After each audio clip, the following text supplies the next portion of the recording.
Hello everyone, मेरा नाम है नीरव भट्ट और मैं आप सबका नीरव सर की ऑनलाइन पाठशाला में हार्दिक स्वागत करता हूं। तो आज हम करने जा रहे हैं फर्स्ट सेमेस्टर टेस्ट, जो कि हमारी हाल ही में अगले महीने ही आने वाली है। उसका क्वेश्चन बैंक का एक्सप्लेनेशन विथ सॉल्यूशन। आपका सिलेबस, जैसे कि आपको पता है, जून से लेकर अक्टूबर का सिलेबस है। ये रिवीजन क्वेश्चन बैंक है। अगर ये आप कर लेते हो तो मुझे लगता है कि आप आराम से 80 में से 70 प्लस मार्क्स ला सकते हो। ये मेरे एक्सपीरियंस के हिसाब से जो क्वेश्चन मुझे लगता है कि 100% आ सकते हैं, वही क्वेश्चंस मैंने इसमें लिए हैं। Class 7th maths. चलिए शुरू करते हैं।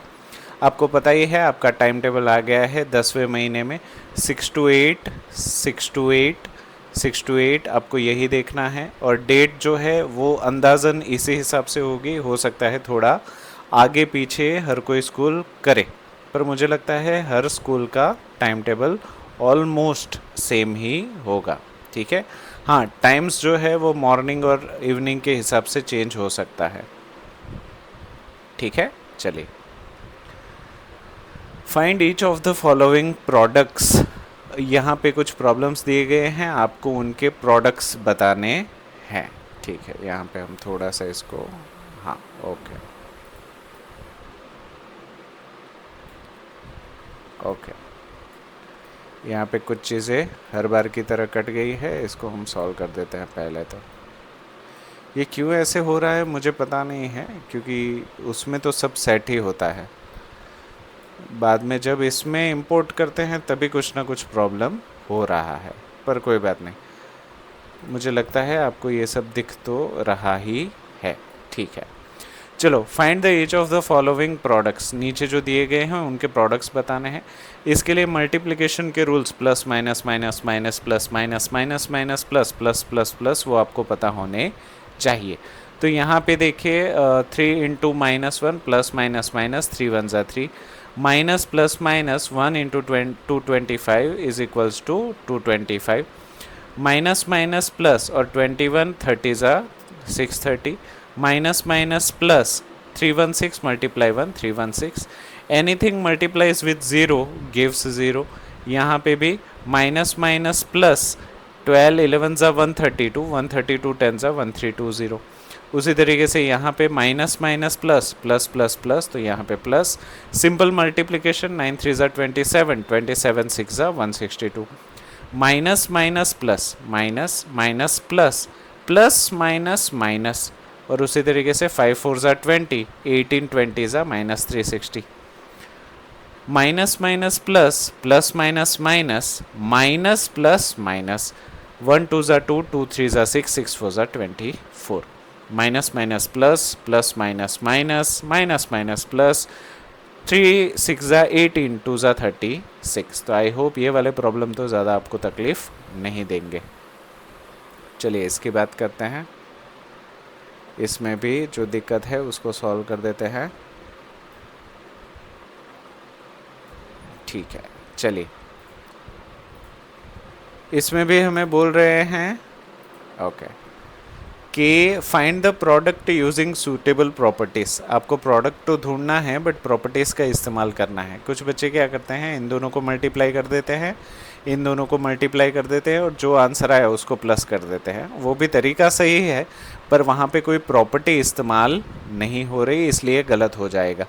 तो यहाँ पे आपको कलेक्टिव प्रॉपर्टी या डिस्ट्रीब्यूटिव प्रॉपर्टी इन रिवर्स इस्तेमाल करना पड़ेगा। जैसे कि इन दोनों को देखिए, बीच में प्लस से जुड़ा हुआ है, और -48 जो है वो दोनों तरफ कॉमन है।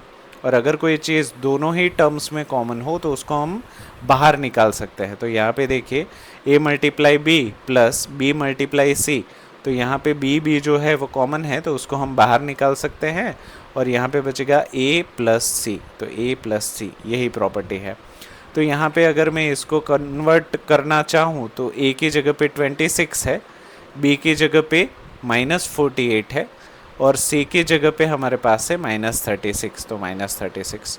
तो अगर मैं b को बाहर निकाल लेता हूँ, यानी कि -48 को बाहर निकाल लेता हूँ, तो यहाँ पे बचेगा a यानी कि 26 प्लस b यानी कि -36। 26 माइनस 36 इज इक्वल्स टू -10 और -10 multiply -48 is equals to 480। I hope इसमें तो कोई दिक्कत नहीं है। उसी तरीके से यहाँ पे आप बोलेंगे सर यहाँ पे तो कोई भी प्रॉपर्टी इस्तेमाल नहीं हो रही, पर यहाँ पे अगर ध्यान दे तो ये 8 और 125 है ना, इसको मल्टीप्लाई करना ज़्यादा सूटेबल है कंपेयर टू इन दोनों को या इन दोनों को करना। इसलिए हम इसको रीअरेंज करेंगे, 8 और 125 को एक साथ ले लेंगे। हालांकि इन्होंने कुछ अलग से किया है, यहाँ पे इन्होंने की है गड़बड़। हाँ, ये मल्टीप्लाई नहीं, वैसे सही है, कोई प्रॉब्लम नहीं है, बट इन्होंने और ज़्यादा कॉम्प्लेक्स किया है।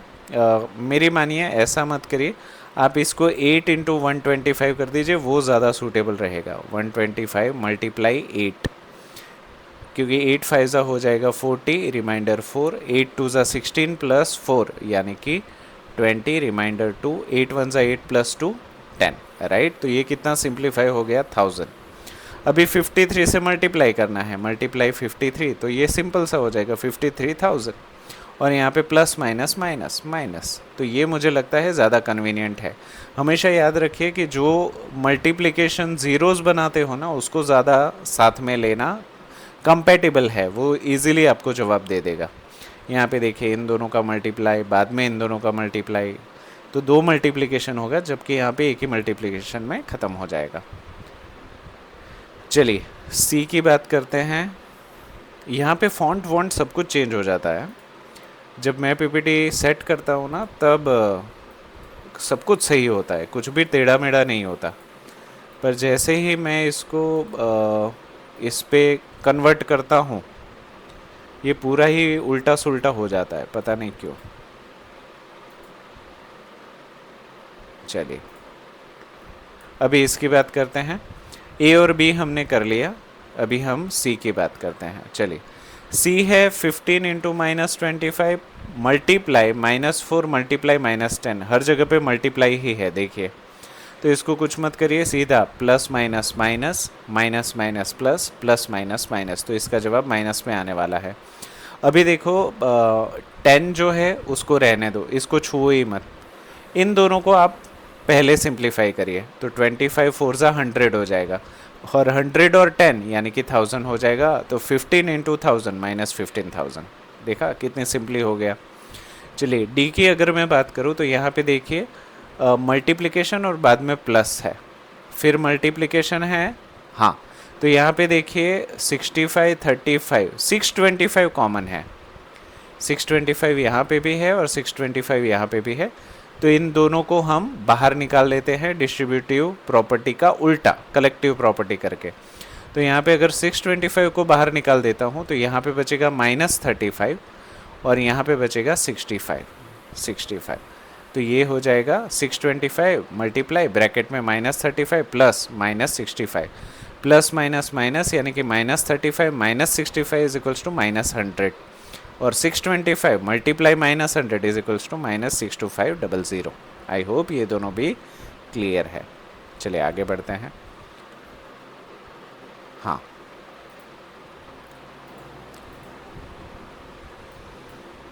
ओके, अभी क्वेश्चन 2 का ई और एफ।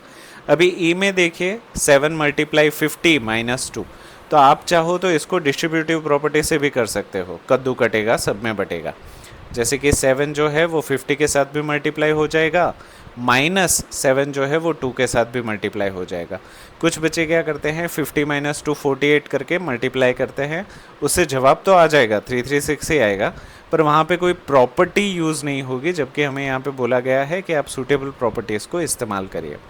तो यहाँ पे डिस्ट्रीब्यूशन प्रॉपर्टी 7 इंटू 50 -7 इंटू 2, 7 50 ज़ा 350 -14, 350 -10 340 -4 336, तो ये हो गया आपका आंसर। यहाँ पे 57 मल्टीप्लाई -19 प्लस 57, तो 57 और 57 आप कॉमन निकाल सकते हो। तो 57 को अगर मैं बाहर निकाल लूँ, तो यहाँ पे बचेगा -19 और यहाँ पे बचेगा +1, क्योंकि 57 निकाल देंगे तो कुछ नहीं बचेगा, और कुछ नहीं बचेगा मतलब 1 बचेगा, राइट। तो 57 मल्टीप्लाई 19 + 1, 19 प्लस 1 हमारा हो जाता है 20, 57 टू ज़ा 114 और पीछे 0 यानी कि 1140। चलिए आगे बढ़ते हैं। ओके, ये प्रॉब्लम भी काफ़ी सीधा है और आसान है। आपको बोला गया है कि फाइंड करिए 1/2 ऑफ 24, मतलब 24 का 1/2 का मतलब होता है आधा, तो 24 का आधा क्या होता है 12, 46 का आधा क्या होता है 23, 52 का आधा क्या होता है 26, 98 का आधा 49। तो इसमें तो ज़्यादा कुछ था नहीं। चलिए, यहाँ पे 2/3 बोला गया है। 2/3 मतलब 3 में से 2 हिस्सा। तो आपको पता ही है, आपको किसी का भी ढूंढना होना तो सीधा 2/3 को 18 से मल्टीप्लाई, 27 से मल्टीप्लाई, इस तरीके से बढ़ जाइए। वैसे तो यहाँ पे लिखा हुआ ही है, बट एक प्रॉब्लम मैं आपके लिए करता हूँ, जैसे कि 2/3 ऑफ का मल्टीप्लाई और 18 को 18। बाद में आपको पता है कि 3 6 18 और 6 2 12, राइट। तो यहाँ पे देखो 12 मैच हो रहा है। उसी तरीके से आप इसको करिए, इसको करिए, इसको करिए, सभी हो जाएगा। पर यहाँ पे ना इन्होंने थोड़ा सा लंबा किया है। फॉर एग्जांपल यहाँ पे डायरेक्ट 3 6 8 कर देना चाहिए था, पर इन्होंने क्या किया, 2 इंटू 18 36 किया और बाद में उसको 3 से डिवाइड किया। अगर काटना ही था तो जोड़ा क्यों?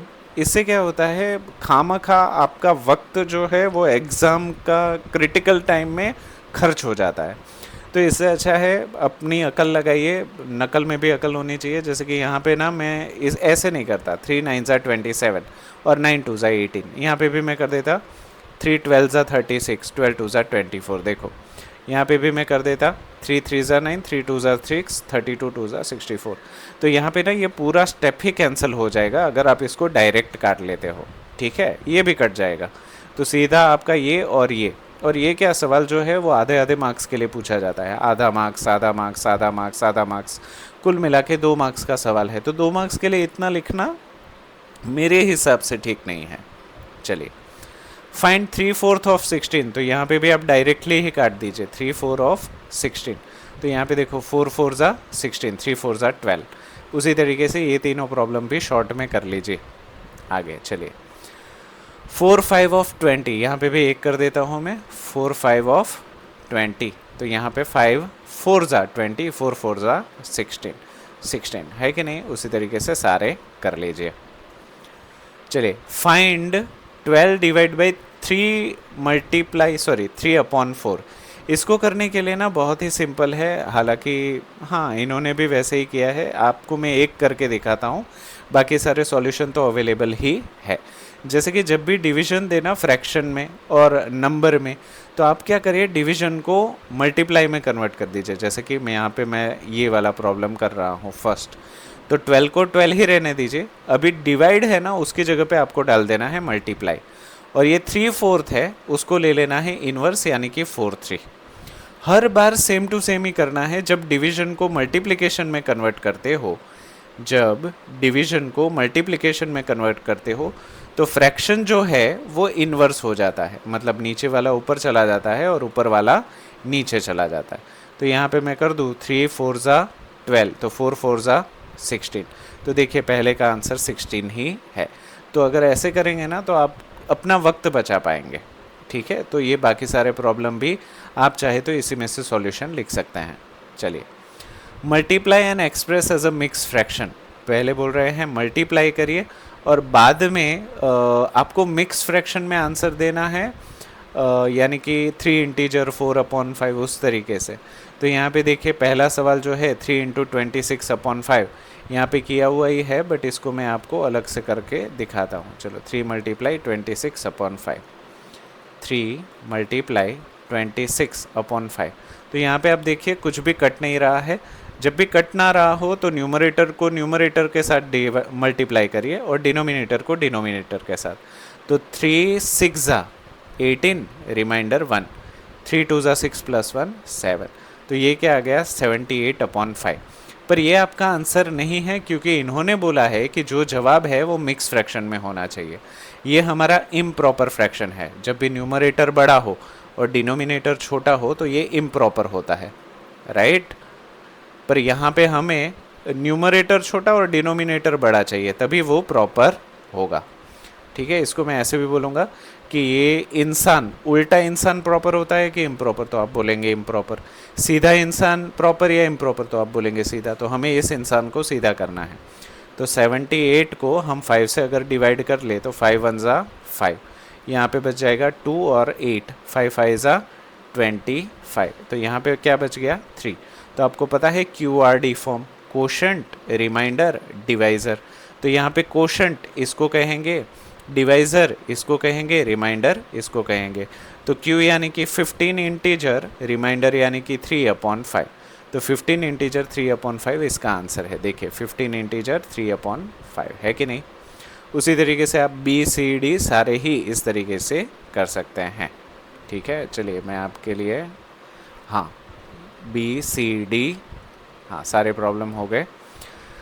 Right the following decimal numbers into the expanded form. चलिए एक्सपांडेड फॉर्म आपको पता ही है, आपको याद होगा 123 को आप क्या लिखते थे, 1 × 100, याद है, क्योंकि ये 100 प्लेस में था, ये 10th प्लेस में था, तो आप प्लस करके 2 × 10th प्लेस लिखते थे यार, राइट। और बाद में जब 3 होता था तब आपको इसको 3 × 1 लिखते थे। तो ये आप क्या कर रहे थे, नंबर्स को एक्सपांड, एक्सपांड का मतलब होता है फैलाना, तो आप इस तरीके से नंबर को फैलाते थे।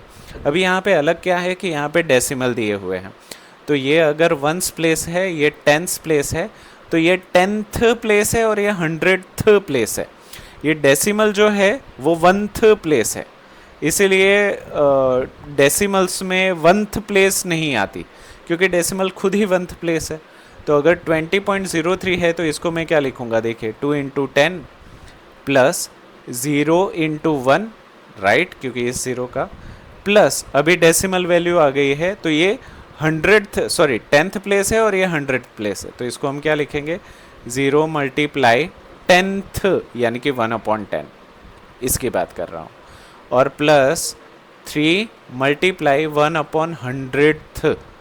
तो आप देखिए कि डेसिमल के लेफ़्ट साइड पे मल्टीप्लिकेशन होता है और डेसिमल के राइट साइड पे डिवाइड होता है, बस इतना ही है, बाकी कुछ इसमें नया नहीं है। तो सारे आंसर्स लिखे हुए ही हैं, आप चाहे तो इसी में से देख के लिख सकते हैं। चलिए आगे बढ़ूँ, चलिए 9th, इसको थोड़ा छोटा कर देता हूँ क्यों, ताकि स्क्रीन ना कटे।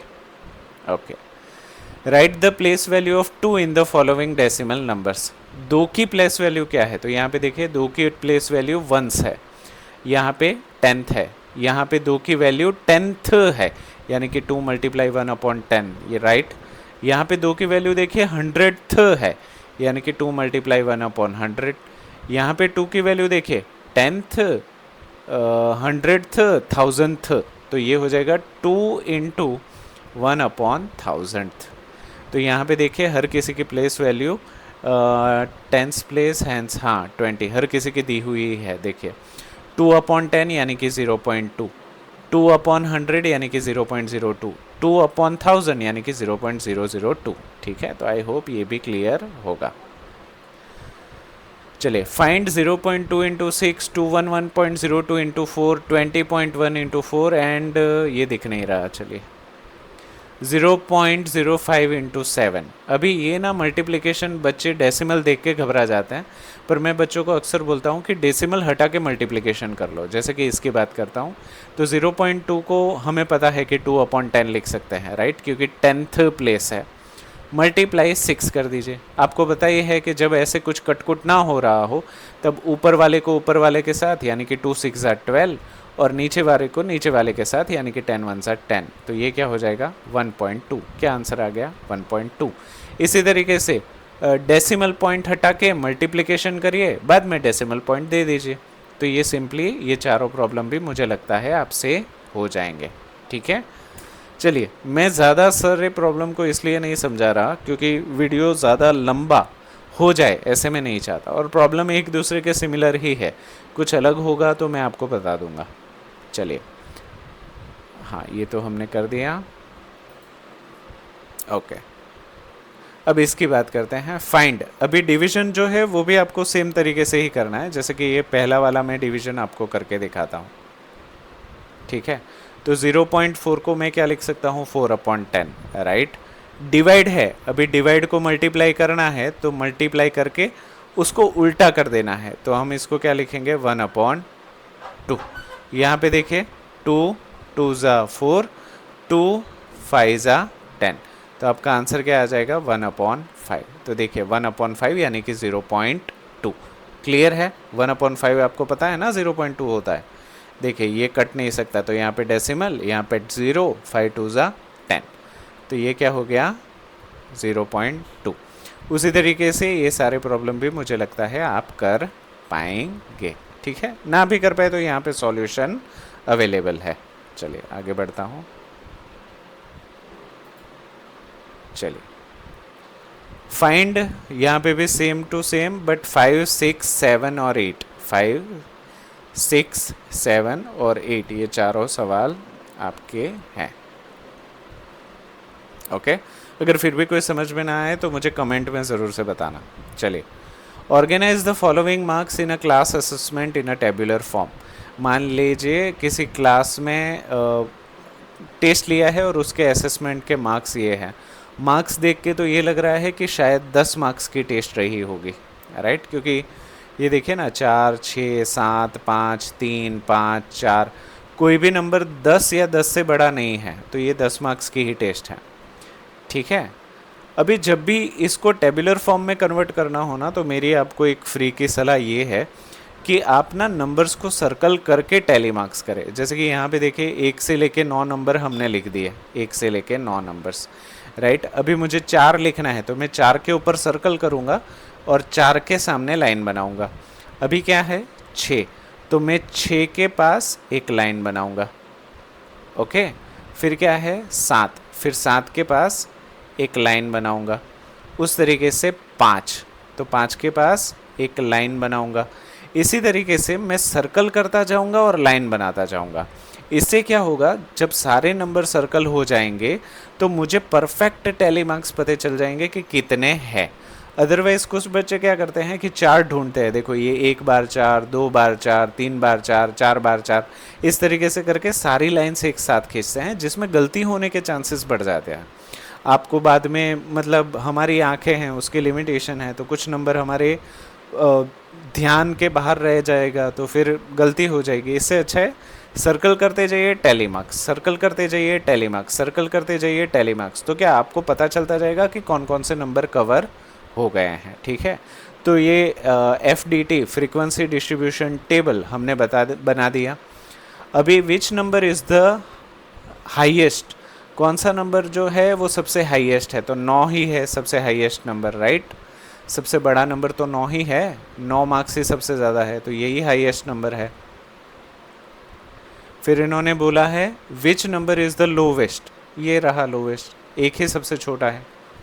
फिर उन्होंने बोला है what is the range of a data, range आपको पता ये है highest minus lowest, highest minus lowest. Highest है हमारा 9, लोवेस्ट है 1, यानी कि 8 हमारा रेंज है, खिड़की है। Find the arithmetic mean, mean के लिए सारे नंबर्स को जोड़ देना है, divide by number of observations कर देना है। सारे नंबर कितने हैं देखिए 1 2 3 4 5 6 7 8 9 10 11 12 13 14 15 16 17 18 19 20, तो इन 20 नंबरों को जोड़ देना है और उसके बाद 20 से डिवाइड कर देना है। तो यहाँ पे देखिए सारे 20 के 20 नंबर को हमने यहाँ पे जोड़ दिया है, ये सारे आंसर्स भी लिखे हुए हैं। तो इन सब को जोड़ देंगे, ऐड करेंगे, तो आपको पता चलेगा कि ये 100 है। 100 डिवाइड बाई 20, 0 0 कैंसिल, 2 5 ज़ा 10। तो इसका एरिथमेटिक मीन जो है x बार जो है वो है आपका 5। चलिए आगे बढ़ते हैं, थोड़ा सा जूम आउट, कलर चेंज करते हैं। चलिए पिंक वाला लेते हैं। Find the mean of the first 5 whole numbers, पहले 5 होल नंबर्स। होल नंबर आपको पता ही है 0 से शुरू होते हैं, तो 0 1 2 3 4, तो ये 5 नंबर्स हो गए। इन पाँचों को जोड़ देना है और 5 से डिवाइड कर देना है। तो 4 3 7 2 9 1 10, 10 डिवाइड बाई 5 यानी कि 2 आ जाएगा इसका। ठीक है, तो इसका देखिए 2 आ रहा है, प्रॉब्लम हो गया ख़त्म। ठीक है, हाँ आप लिखने के लिए इस तरीके का इस्तेमाल करें, पर आप जब भी लिखना चाहे ना तो मार्क्स पहले लिखिए। क्या देखिए, मार्क्स। कुछ क्वेश्चन फॉर एग्जांपल इसका 1 ही मार्क्स है, तो इतना करके ही छोड़ दीजिए जितना मैंने किया है।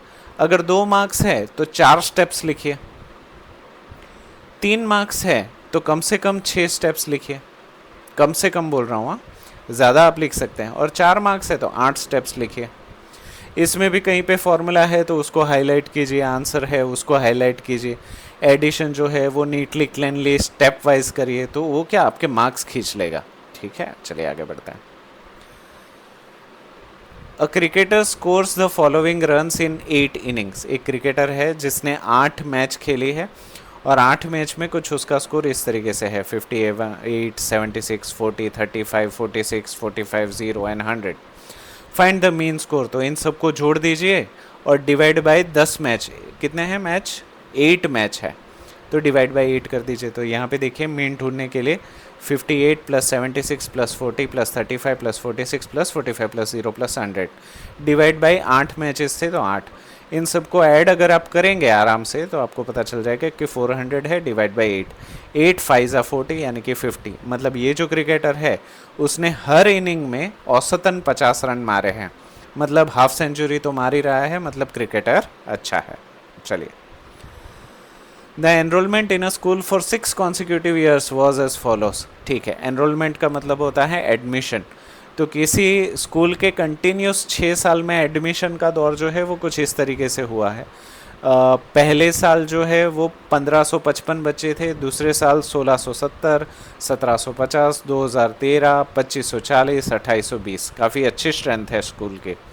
Find the mean enrolment for a school for this period. तो बताइए कि स्कूल ने 6 सालों में औसतन ऑन एन एवरेज कितने एडमिशन किए। तो अभी ये बात नहीं है कि मीन के लिए आपको सबको जोड़ देना है, sum of all observation divide by total number of observation. तो ये सारे सम डिवाइड बाय टोटल 6 साल थे तो डिवाइड बाय 6। अगर इसको आप परफेक्टली डिवाइड करते हैं तो आपका आंसर आ जाएगा 2058। यानी कि स्कूल ने हर साल औसतन ऑन एन एवरेज 2058 एडमिशन्स यानी कि एनरोलमेंट किए। ठीक है, चलिए आगे बढ़ते हैं। The scores on a mathematic test out of 25 और 15 स्टूडेंट्स आर फॉलो। एक 25 मार्क का मैथ्स का टेस्ट लिया गया था जिसमें 15 स्टूडेंट ने टेस्ट दिया और उनके मार्क्स कुछ इस तरीके से हैं 19, 25, 23, 20, 9, 20, 15, 10, 5, 16, 25, 20, 24, 12, 20। ठीक है, ये मार्क्स हैं। Find the mode and median of this data. चलो, मीन नहीं ढूंढना है, मोड ढूंढना है और मीडियन ढूंढना है। अभी मोड और मीडियन अगर आपको ढूंढना है ना, तो मोड की अगर मैं बात करूं तो उसके लिए आपको टैली मार्क्स बनाने पड़ेंगे। टैली मार्क्स मतलब कौन सा नंबर सबसे ज़्यादा बार रिपीट हो रहा है। क्या मोड मतलब मैक्सिमम रिपीटेशन, मैक्सिमम रिपीटेशन, सबसे ज़्यादा बार रिपीट होने वाला नंबर या सबसे ज़्यादा बार आने वाला नंबर, दैट इज़ मोड। अगर मैं मीडियन की बात करूँ ना तो इसको हम कहते हैं मिडल मोस्ट। मीडियन का मतलब होता है मिडल मोस्ट। पर मीडियन अगर आपको निकालना है तो इन नंबर को असेंडिंग ऑर्डर में लगाना ज़रूरी है। कौन सा ऑर्डर? Ascending order. हाँ, आप चाहो तो डिसेंडिंग ऑर्डर में भी लगा सकते हो, ऐसा ज़रूरी नहीं कि असेंडिंग ऑर्डर ही हो। आप उल्टा लगाएंगे तो भी आंसर सेम ही आएगा। तो यहाँ पे सबसे पहले मोड की बात करते हैं। तो मोड का मतलब क्या होता है कि ऐसा ऑब्जर्वेशन जो सबसे ज़्यादा बार रिपीट हो रहा है, मैक्सिमम ऑकरेंस। इसलिए अगर यहाँ पे आप ध्यान देना तो सबसे ज़्यादा बार रिपीट 20 हो रहा है। देखिए, 20 एक बार, 20 2 बार, 20 3 बार, 20 4 बार। ऐसा कोई दूसरा नंबर नहीं है जो 4 बार रिपीट हो रहा हो। तो यहाँ पे मोड आपका 20 आ जाएगा। अभी रही बात मीडियन की, तो मीडियन के लिए मैंने बोला था कि इन सारे नंबर्स को आपको छोटे से बड़ा यानी कि असेंडिंग ऑर्डर में लगाना है। तो यहाँ पे देखिए मैंने सारे नंबर्स को असेंडिंग ऑर्डर में लगा दिया है। जैसे कि हाँ, यहाँ पे नहीं, असेंडिंग ऑर्डर में था तो सही, कहाँ गया? कट गया क्या? देख लेते हैं, क्योंकि डाला तो था। ठीक है, यहाँ पे है नहीं तो हमें इसको डालना ही पड़ेगा। ठीक है, चलिए, पर आपके लिए हम ये कर सकते हैं, सारे नंबर्स को मैं असेंडिंग ऑर्डर में डाल देता हूँ। तो सबसे पहले कलर चेंज कर लेते हैं। नहीं, ग्रीन तो मैच हो जाएगा, रुकिए दूसरा कलर ले लेते हैं, गंदा वाला ये ले लेते हैं। चलिए, तो यहाँ पे सबसे छोटा नंबर आप ढूंढिए। सबसे पहले छोटा कौन सा है? 9 है, 5 है, राइट? 5 ही है ना, उससे छोटा तो कहीं पे है नहीं। तो 5 ही सबसे छोटा नंबर है, तो 5 को कवर करिए और यहाँ पे लिख दीजिए 5। उसके बाद उससे छोटा सिंगल डिजिट एक 9 है, और हाँ 9 ही है, तो 5 के बाद आप लिख लेंगे 9। मैं असेंडिंग ऑर्डर में लिख रहा हूँ, छोटे से बड़ा। 9 के बाद 10 है, और 10 कितनी बार है? देखो 10 एक बार है, यहाँ पे कहीं तो 10 है नहीं, तो यहाँ पे हो गया 10। उसके बाद 11 नहीं है, नहीं 12 है, 12 एक बार है, और हाँ एक ही बार है, तो 10 के बार हो गया 12। 12 के बाद 13 है, 13 नहीं है। 14 नहीं है। 15 है, देखो यहाँ पे 15 हो गया, तो यहाँ पे 15 डाल दीजिए। फिर 15 नहीं है, फिर 16 है, देखिए यहाँ पे डाल दीजिए 16। फिर 17 नहीं है, 18 नहीं है, 19 है, चलिए 19 एक यहाँ पे है, ओके। फिर नहीं है, फिर 20 देखिए, 1 2 3 4, 20 बार 20 है, तो 1 2 3 4, आपको 20 4 बार लिखना है, ठीक है। फिर 21 नहीं है, 22 नहीं है, 23 है, चलिए 23 एक बार है, तो यहाँ पे लिख देंगे 23। फिर 24 एक बार है, तो यहाँ पे लिख देंगे 24। फिर 25 दो बार है, 25, तो यहाँ पे हम लिख देंगे 25 और 25, राइट। अभी हमें ढूंढना है मीडियन। मीडियन का मतलब होता है मिडल मोस्ट, राइट। तो इन सभी नंबर्स में सबसे मिडल वाला नंबर कौन सा है?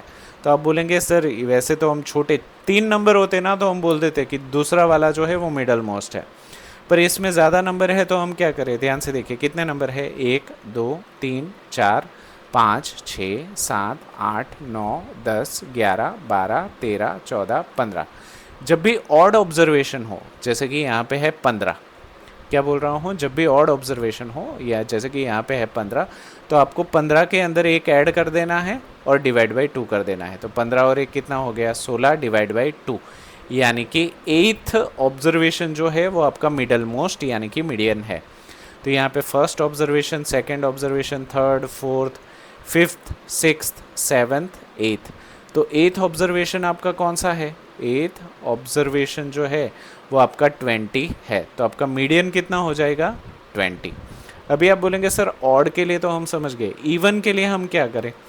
तो इवन के लिए क्या करना है आपको पता है? डिवाइड बाई 2 प्लस 1 करना है। जैसे कि यहाँ पे मान लो कि 16 अगर हो, तो 16 divide by 2 plus 1, 16 divide by 2 8 plus 1, तो ये क्या हो जाएगा? 9th observation, okay. तो यहाँ पे एक चीज़ याद रखनी है कि ऑड हो, यहाँ पे मैं लिख देता हूँ कि ऑड हो तो प्लस 1 डिवाइड बाई 2, यानी कि प्लस 1 पहले करेंगे, डिवाइड बाई 2 बाद में करेंगे। और अगर इवन हो तो उससे उल्टा, डिवाइड बाई 2 पहले करेंगे और प्लस 1 बाद में करेंगे। इस ट्रिक को अगर आप याद रखना चाहते हो तो याद रखिए, अच्छा है। ऑड के वक्त प्लस 1 डिवाइड बाई 2 बाद में, पहले प्लस 1 डिवाइड बाई 2 बाद में। इवन के वक्त डिवाइड बाई 2 पहले प्लस 1 बाद में, ओके। तो ये भी हल हो जाएगा। चलिए, the run scored in a cricket match by 11 players are as follows. किसी क्रिकेट मैच, एक ही क्रिकेट मैच की बात हो रही है, उसमें 11 प्लेयर्स ने इस तरीके से रन मारे हैं। पहला प्लेयर ने 6 मारे, दूसरे ने 15 मारे, तीसरे ने 120 मार दिए, क्या बात है। फिर चौथे ने 50, 100, इस तरीके से 11 के 11 प्लेयर्स खेले, मतलब ये टीम पूरी रन आउट हो गई है ना। हर किसी की बारी आना मतलब क्या? किसी ने अच्छा परफॉर्मेंस नहीं दिया। Find the mean, mode and median. बाप रे बाप, तीनों चीज़ें आपको ढूंढने के लिए बोला है।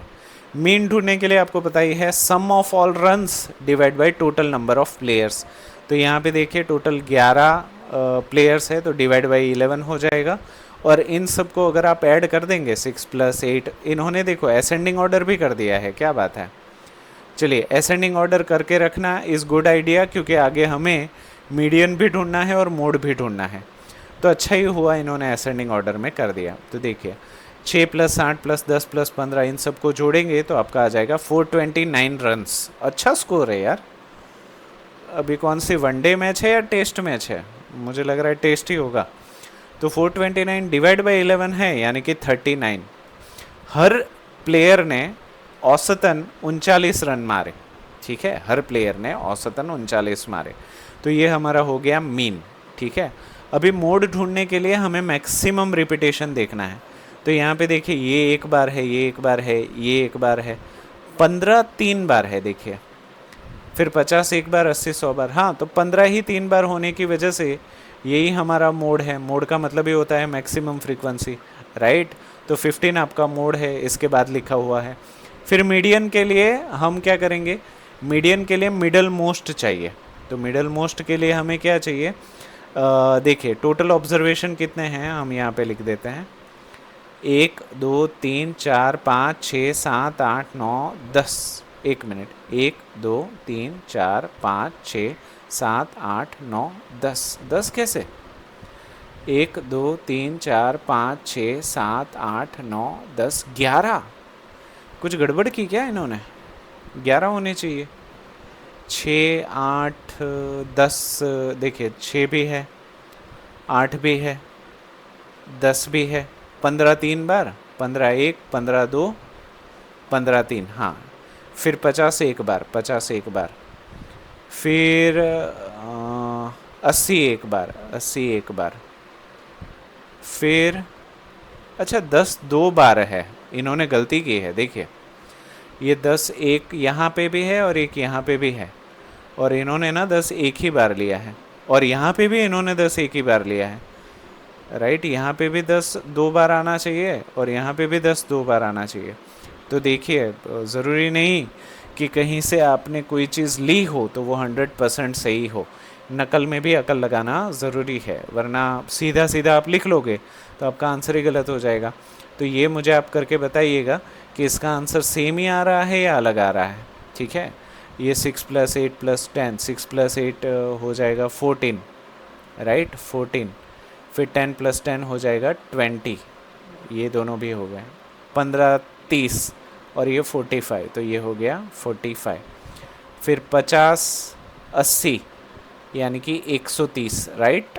130 और 100 230, 230, और ये हो जाएगा 120। एक बार मैं तेज़ी से कर लेता हूँ, मुझे पता है आप लोग इतने आलसी हो कि आप तो करोगे नहीं, तो इससे अच्छा मैं ही आपको आत्मा की संतुष्टि के लिए कर दूँ। तो 5 और 4 9, 2 और 1 3 4 7, 7 3 10 और 2 12, 1 2 3 4, 429। वाह मेरे राजा, भले ही सवाल में गड़बड़ की है पर जवाब सही डाला है। ठीक है, तो देखिए ये भी किस किस्म के पता नहीं क्या खा के बैठते हैं प्रॉब्लम सॉल्व करने पर। यहाँ पे ये तो सही है, भले ही यहाँ पे गड़बड़ है। यहाँ पे आप 10 ऐड कर दीजिएगा और यहाँ पे भी 10 ऐड कर दीजिएगा, तो इसका मीन 39 है। अभी क्योंकि 11 प्लेयर्स हैं तो 11 यानी कि ऑड हो गया, ऑड ऑब्जर्वेशन 11 है। मैंने आपको इससे पहले की प्रॉब्लम में ही बोला कि जब ऑड ऑब्जर्वेशन हो तब प्लस पहले हन करना है, यानी कि 11 + 1 12 डिवाइड बाई 2, यानी कि 6th ऑब्जर्वेशन जो है वो आपका मीडियन होगा। तो आप देखिए 6th ऑब्जर्वेशन, ये 1st 2nd 3rd 4th 5th और 6th, यानी कि आपका मीडियन भी जो है वो 15 ही आने वाला है। तो मीडियन भी जो है वो 15 ही है। देखिए 6th ऑब्जर्वेशन है कि नहीं, तो ये भी आप लिख लीजिएगा। हाँ, पर देखिएगा गलती ना हो। देखो यहाँ पे 2 बार 10 कर दिया है उन्होंने। ठीक है, चलिए आगे बढ़ते हैं। Okay, 18th, the weights of 15 students of a class are. किसी एक क्लास के 15 बच्चों का वजन कुछ इस तरीके से है, 38 kg, 42 kg, 35, 37, 47। कितने बच्चे हैं टोटल? 15 स्टूडेंट्स है। ठीक है, यानी कि n = ऑड, ऑड ऑब्जर्वेशन है, इस चीज़ को याद रखिएगा। Find the mode and median of this data. चलिए मोड ढूंढने के लिए आपको पता ही है इसको असेंडिंग ऑर्डर में लगाना पड़ेगा। तो यहाँ पे देखिए आपके लिए मैंने असेंडिंग ऑर्डर में लगा के रखा है 38 42 35, सॉरी ये नहीं, ये 32 35 36 37 38 38 38 40 42 43 43 43 45 47 50, राइट। असेंडिंग ऑर्डर में कौन सा नंबर सबसे ज़्यादा बार रिपीट हो रहा है? तो यहाँ पे देखिए 38 जो है वो 3 बार रिपीट हो रहा है और 43 भी जो है वो 3 बार रिपीट हो रहा है। तो आप बोलेंगे सर हम 38 ले या 43 ले, तो इसका जवाब है ये दोनों ही आपके मोड्स हैं। मतलब एक सवाल के दो जवाब, और जब भी किसी सवाल के दो मोड्स निकले या दो से ज़्यादा मोड निकले, मोर देन टू हो या सिर्फ टू हो, तब उस प्रॉब्लम को हम कहेंगे मल्टी मोडल। क्या कहोगे? Multi modal. मतलब उसमें दो से ज़्यादा नंबर्स सबसे ज़्यादा बार रिपीट हो रहे हैं। इस तरीके से आप समझ सकते हो। तो चलिए, मोड तो हमें मिल गया, कितना मिला? 38 यहाँ पे ही लिख देता हूँ, 38 एंड 43, ये आपके हो गए मोड। अभी इसकी बात करते हैं। मीडियन का मतलब होता है मिडल मोस्ट। अभी यहाँ पे 15 स्टूडेंट है यानी कि ऑड है, तो 15 + 1 यानी कि 16 डिवाइड बाई 2 यानी कि 8th ऑब्जर्वेशन। कौन सा ऑब्जर्वेशन? 8th observation. तो यहाँ पे देखिए 1st, 2nd, 3rd, 4th, 5th, 6th, 7th, 8th observation आपका क्या है? 40। इसीलिए 40 जो है वो आपका मीडियन है। ठीक है, मीडियन क्या आ गया? 40। अच्छा, 8th ऑब्जर्वेशन मीडियन मत लिख देना, 8th ऑब्जर्वेशन आपका मीडियन है, यानी कि 40 आपका आंसर होगा। ये लिख के छोड़ दोगे तो मार्क्स कट जाएगा। Is there more than one mode? Of course यार, बोला तो सही एक से ज़्यादा मोड है, तो इसमें तो ज़्यादा कुछ है नहीं। चलिए इसके बारे में बात करते हैं। द वेट्स, हाँ ये वही है 38 एंड 43, इसका पूरा सॉल्यूशन लिखा हुआ है। ओके चलिए, हाँ भाई हाँ। चलिए 19, find the mode and median of a data. अरे बाप रे, हाँ थोड़ा सा छोटा हो रहा है, हाँ चलेगा। चलिए, find the mode and median of a data. Mode भी ढूंढना है यानी कि मैक्सिमम रिपीटेशन, और मीडियन भी ढूंढना है यानी कि मिडल मोस्ट। इसके लिए इस डेटा को हमें लगाना पड़ेगा असेंडिंग ऑर्डर में। तो यहाँ पे असेंडिंग ऑर्डर में 12, 12, 13, 13, 14, 14, 14, 16, 19। तो 12 2 बार, 13 2 बार, 14 सबसे ज़्यादा बार है 3 बार। तो आपका मोड तो आपको मिल ही गया, मोड क्या हो गया? 14। उसी तरीके से मीडियन ढूंढने के लिए मिडल मोस्ट, यानी कि 1 2 3 4 5 6 7 8 9, 9 यानी कि ऑड ऑब्जर्वेशन। ऑड ऑब्जर्वेशन के लिए क्या करना पड़ेगा? 9 + 1 यानी कि 10 डिवाइड बाई 2 यानी कि 5th ऑब्जर्वेशन आपका मीडियन है। यानी कि first observation, second observation, third, fourth, fifth. तो फिफ्थ कितना हो गया? 14। तो आपका मीडियन कितना है? 14। मोड भी 14, मीडियन भी 14। ठीक है, चलिए आगे बढ़ते हैं। Give the steps you will use to separate the variable and then solve the equation. ठीक है, इस इक्वेशन को आपको सॉल्व करना है सेपरेट करके वेरिएबल्स को। जैसे कि यहाँ पे इन्होंने जो मेथड किए हैं ना, वो मेरे हिसाब से काफ़ी लंबी मेथड है। अगर मैं होता तो अगर कम मार्क्स के लिए, फॉर एग्जांपल अगर ये 1-2 मार्क्स का सवाल है तो इतना कुछ नहीं करता, मैं सीधा कर देता। जैसे कि आप चाहे तो ये भी लिख सकते हैं, बट मैं कैसे करता वो भी मैं आपको बता देता हूँ। जैसे कि 3n - 2 = 46 है। 3n - 2 = 46। 3n - 2 = 46 है। ठीक है, और 2 मार्क्स का सवाल है तो 4 स्टेप में ख़त्म होना चाहिए। तो -2 को सामने भेज देने से वो प्लस हो जाता है। इस चीज़ को मैं बोलता हूँ जादुई नदी। = जो है वो जादुई नदी है। प्लस अगर जादुई नदी क्रॉस करता है तो माइनस हो जाता है, माइनस अगर जादुई नदी क्रॉस करता है तो प्लस हो जाता है। मल्टीप्लिकेशन जादुई नदी क्रॉस करता है तो डिवीजन हो जाता है, डिवीजन जादुई नदी क्रॉस करता है तो मल्टीप्लिकेशन हो जाता है। जादुई नदी जो है वो निशानियों को बदल देती है। तो -2 इस तरफ आएगा तो +2। अच्छा, कुछ बच्चे क्या करते हैं, +2 को पहले लिखते हैं और 46 को बाद में लिखते हैं। वो भी कभी कभी गलत आंसर देता है, क्योंकि इस चीज़ को याद रखना है तो ऐसे याद रखिए कि जो पहले आवे वो पहले पावे, राइट। तो लाइन में अगर ये पहले ऑलरेडी खड़ा हुआ है, जिस लाइन से हम खड़े होते हैं लाइन वहीं से शुरू होती है, तो 46 यहाँ पे पहला खड़ा हुआ था तो 2 तो उसके पीछे ही लगेगा ना, आगे थोड़ी लगेगा। लाइन हम तोड़ते हैं इंसान, नंबर्स लाइन नहीं तोड़ते, तो इसको पीछे ही जाने दो। तो ये क्या हो जाएगा? 3n = 46 + 2।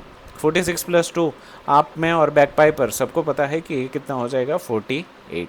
तो n = अभी देखिए 3 और n के बीच में मल्टीप्लिकेशन है, राइट। मल्टीप्लिकेशन उस तरफ जाएगा तो डिवीजन, यानी कि 48 / 3। तो n इज इक्वल्स टू 3 1 ज़ा 3 और 3 6 ज़ा 18। तो ये देखिए कितना सस्ते में छूट गए आप, जबकि इतना सब कुछ लिखना पड़ता तो टाइम की थोड़ी सी हो सकता है चूक हो जाए, बर्बादी हो जाए, पेपर छूट जाए। तो इतना कुछ अच्छे करने से अच्छा है आप डायरेक्टली इतना ही 1 2 3 4 5 स्टेप में ख़त्म, 2 मार्क्स के लिए काफ़ी है। ओके, तो ये सारे सॉल्यूशन भी आप ऐसे लिखना चाहे तो ऐसे, वैसे लिखना चाहे तो वैसे। चलिए 10p इज इक्वल्स टू 100, इसकी बात करते हैं सारे। तो p इज इक्वल्स टू मैं क्या लिखूंगा, 100 डिवाइड बाई 10, राइट, क्योंकि इन दोनों के बीच में मल्टीप्लिकेशन 10 10 ज़ा 100, तो p इज इक्वल्स टू आपका 10 हो गया। उस तरीके से इसकी बात करते हैं। चलिए 10p plus 10 is equals to 100, plus 10 उस तरफ जाएगा तो माइनस 10, तो 10p is equals to 100 minus 10। So 10p is equals to 90 लिख सकते हैं। 10 और p के बीच में मल्टीप्लिकेशन है, उस तरफ जाएगा तो डिवीजन, तो p is equals to 90 divide by 10, 10 9 ज़ा 90, तो p इज इक्वल्स टू आपका हो जाएगा 9, राइट। उसी तरीके से p divide by 4 is equals to 5, इन दोनों के बीच में डिवीजन है, उस तरफ जाएगा तो मल्टीप्लिकेशन, तो p क्या हो जाएगा आपका 4 मल्टीप्लाई 5 नहीं, 5 मल्टीप्लाई 4, क्योंकि 5 पहले था 4 बाद में गया, so p is equals to 20, right. उसी तरीके से minus p divide by 3 is equals to 5 दिया है, इन दोनों के बीच में डिवीजन है, उस तरफ जाएगा तो मल्टीप्लिकेशन, तो p minus p is equals to 5 multiply 3, ठीक है। तो minus p is equals to 5 3 ज़ा 15। अभी कोई भी वेरिएबल है ना वो नेगेटिव साइन कैरी नहीं करता, कोई भी वेरिएबल यानी कि इंग्लिश अल्फ़ाबेट, कोई भी English alphabet negative sign carry नहीं करता, वो नेगेटिव को सामने वाले को दे देता है, राइट। तो p is equals to minus 15, right. अच्छा, ये तो मैंने आपको ट्रिक से बताया, अदरवाइज इसको ऐसे भी समझ सकते हो कि minus p is equals to 15 है, राइट, इसको प्लस 15 बोल सकते हैं। माइनस और p के बीच में मल्टीप्लिकेशन है, उस तरफ जाएगा तो डिवीजन, तो p इज इक्वल्स टू हो जाएगा प्लस 15 डिवाइड बाई माइनस 1, क्योंकि कुछ ना होने का मतलब माइनस है, माइनस प्लस माइनस 1 15 ज़ा 15, तो p is equals to minus 15। ये आपका मैथ्स का लॉजिकल आंसर, ये हमारा ट्रिक का, आपको जो भी याद रहे आपको याद रखना चाहिए। चलिए इसकी बात करते हैं, 3p upon 4, 3p upon 4 is equals to 6, 4 को सामने भेज दीजिए, तो ये हो जाएगा 3p is equals to 24, p और 3 के बीच में मल्टीप्लिकेशन, उस तरफ जाएगा तो डिवीजन, यानी कि 24 डिवाइड बाई 3, तो p इज इक्वल्स टू 3 8 ज़ा 24, ये आपका आंसर हो गया। उसी तरीके से 3s is equals to minus 9, 3 और s के बीच में मल्टीप्लिकेशन, उस तरफ जाएगा तो division, s is equals to minus 9 divide by 3, 3 3 ज़ा 9, so s is equals to minus 3, right. चलिए इसकी बात करते हैं, 3s plus 12 equals to 0, plus 12 उस तरफ जाएगा तो माइनस 12, तो 3s is equals to minus 12, 3 और s के बीच में मल्टीप्लिकेशन, उस तरफ जाएगा तो डिवीजन, तो s is equals to minus 12 divide by 3, 3 4 ज़ा 12, तो s is equals to minus 4, right, ये भी इजी। चलिए 2q इज इक्वल्स टू 6, 2 और q के बीच में मल्टीप्लिकेशन, उस तरफ जाएगा तो डिवीजन, तो q is equals to 6 divide by 2, q is equals to 3, फटाफट 3 3 4 4 स्टेप में ख़त्म। चलिए 2q plus 6 is equals to 12, 2q plus 6 equals to 12, plus 6 उस तरफ जाएगा तो minus 6, 2q is equals to 12 minus 6, so 2q is equals to 12 minus 6 is 6, 2 into q उस तरफ जाएगा तो डिवीजन, तो q is equals to 6 divide by 2, यानी कि q is equals to 3, okay. चलिए इसकी बात करते हैं, 5t plus 28 is equals to 10, 28 को उस तरफ ले जाइए, तो 5t is equals to 10 minus 28, so 5t is equals to 10 minus 28 is equals to minus 18, right. Plus minus minus, बड़े नंबर में से छोटा नंबर निकालो, 28 माइनस 10 यानी कि 18, और बड़े नंबर की निशानी यानी कि minus minus, so t is equals to, इन दोनों के बीच में मल्टीप्लिकेशन, उस तरफ जाएगा तो डिवीजन, माइनस 18 डिवाइड बाई 5, तो ये है आपका आंसर। इसको देख के चौंकिएगा मत, ऐसे भी आंसर आएंगे। चलिए यहाँ पे है 8 divide by 5 plus 3 is equals to 2, plus 3 को सामने भेज दीजिए, तो 8 divide by 5 is equals to 2 minus 3, right. तो a divide by 5 is equals to -1, यानी कि a is equals to 5 division में है, उस तरफ जाएगा तो मल्टीप्लिकेशन में, -1 multiply 5, so a is equals to -5।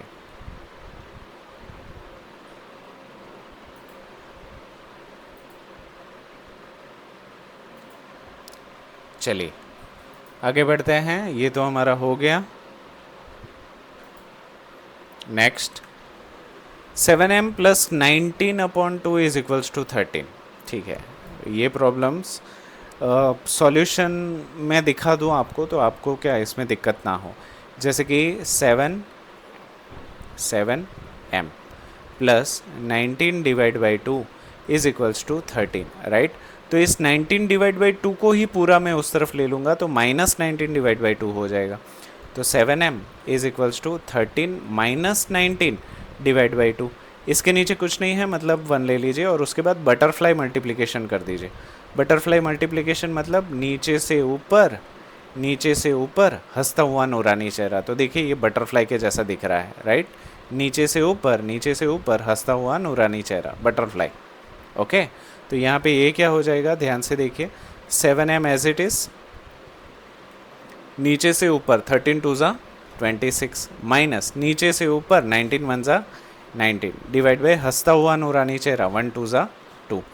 26 minus 19 is equals to 7 divide by 2। So 7m जो है which is equals to 7 divide by 2। 7 और m के बीच में मल्टीप्लिकेशन है, 7 उस तरफ जाएगा तो डिवीजन। तो ये हमारा हो जाएगा m is equals to 7 divide by 2 तो था ही, इसके नीचे ये आ गया यानी कि 7 एंड 7 विल गेट कैंसिल, तो ये कितना हो जाएगा 1/2। तो m हमारा हो गया। उसी तरीके से h, j और ये k, ये अल्फ़ाबेट्स में प्रॉब्लम है, बट ये आप खुद ही कर लेंगे ऐसा मेरा मानना है। इसमें डिस्ट्रीब्यूशन लगाना है 2 इंटू एक्स। चलिए ये वाला मैं करवा देता हूँ।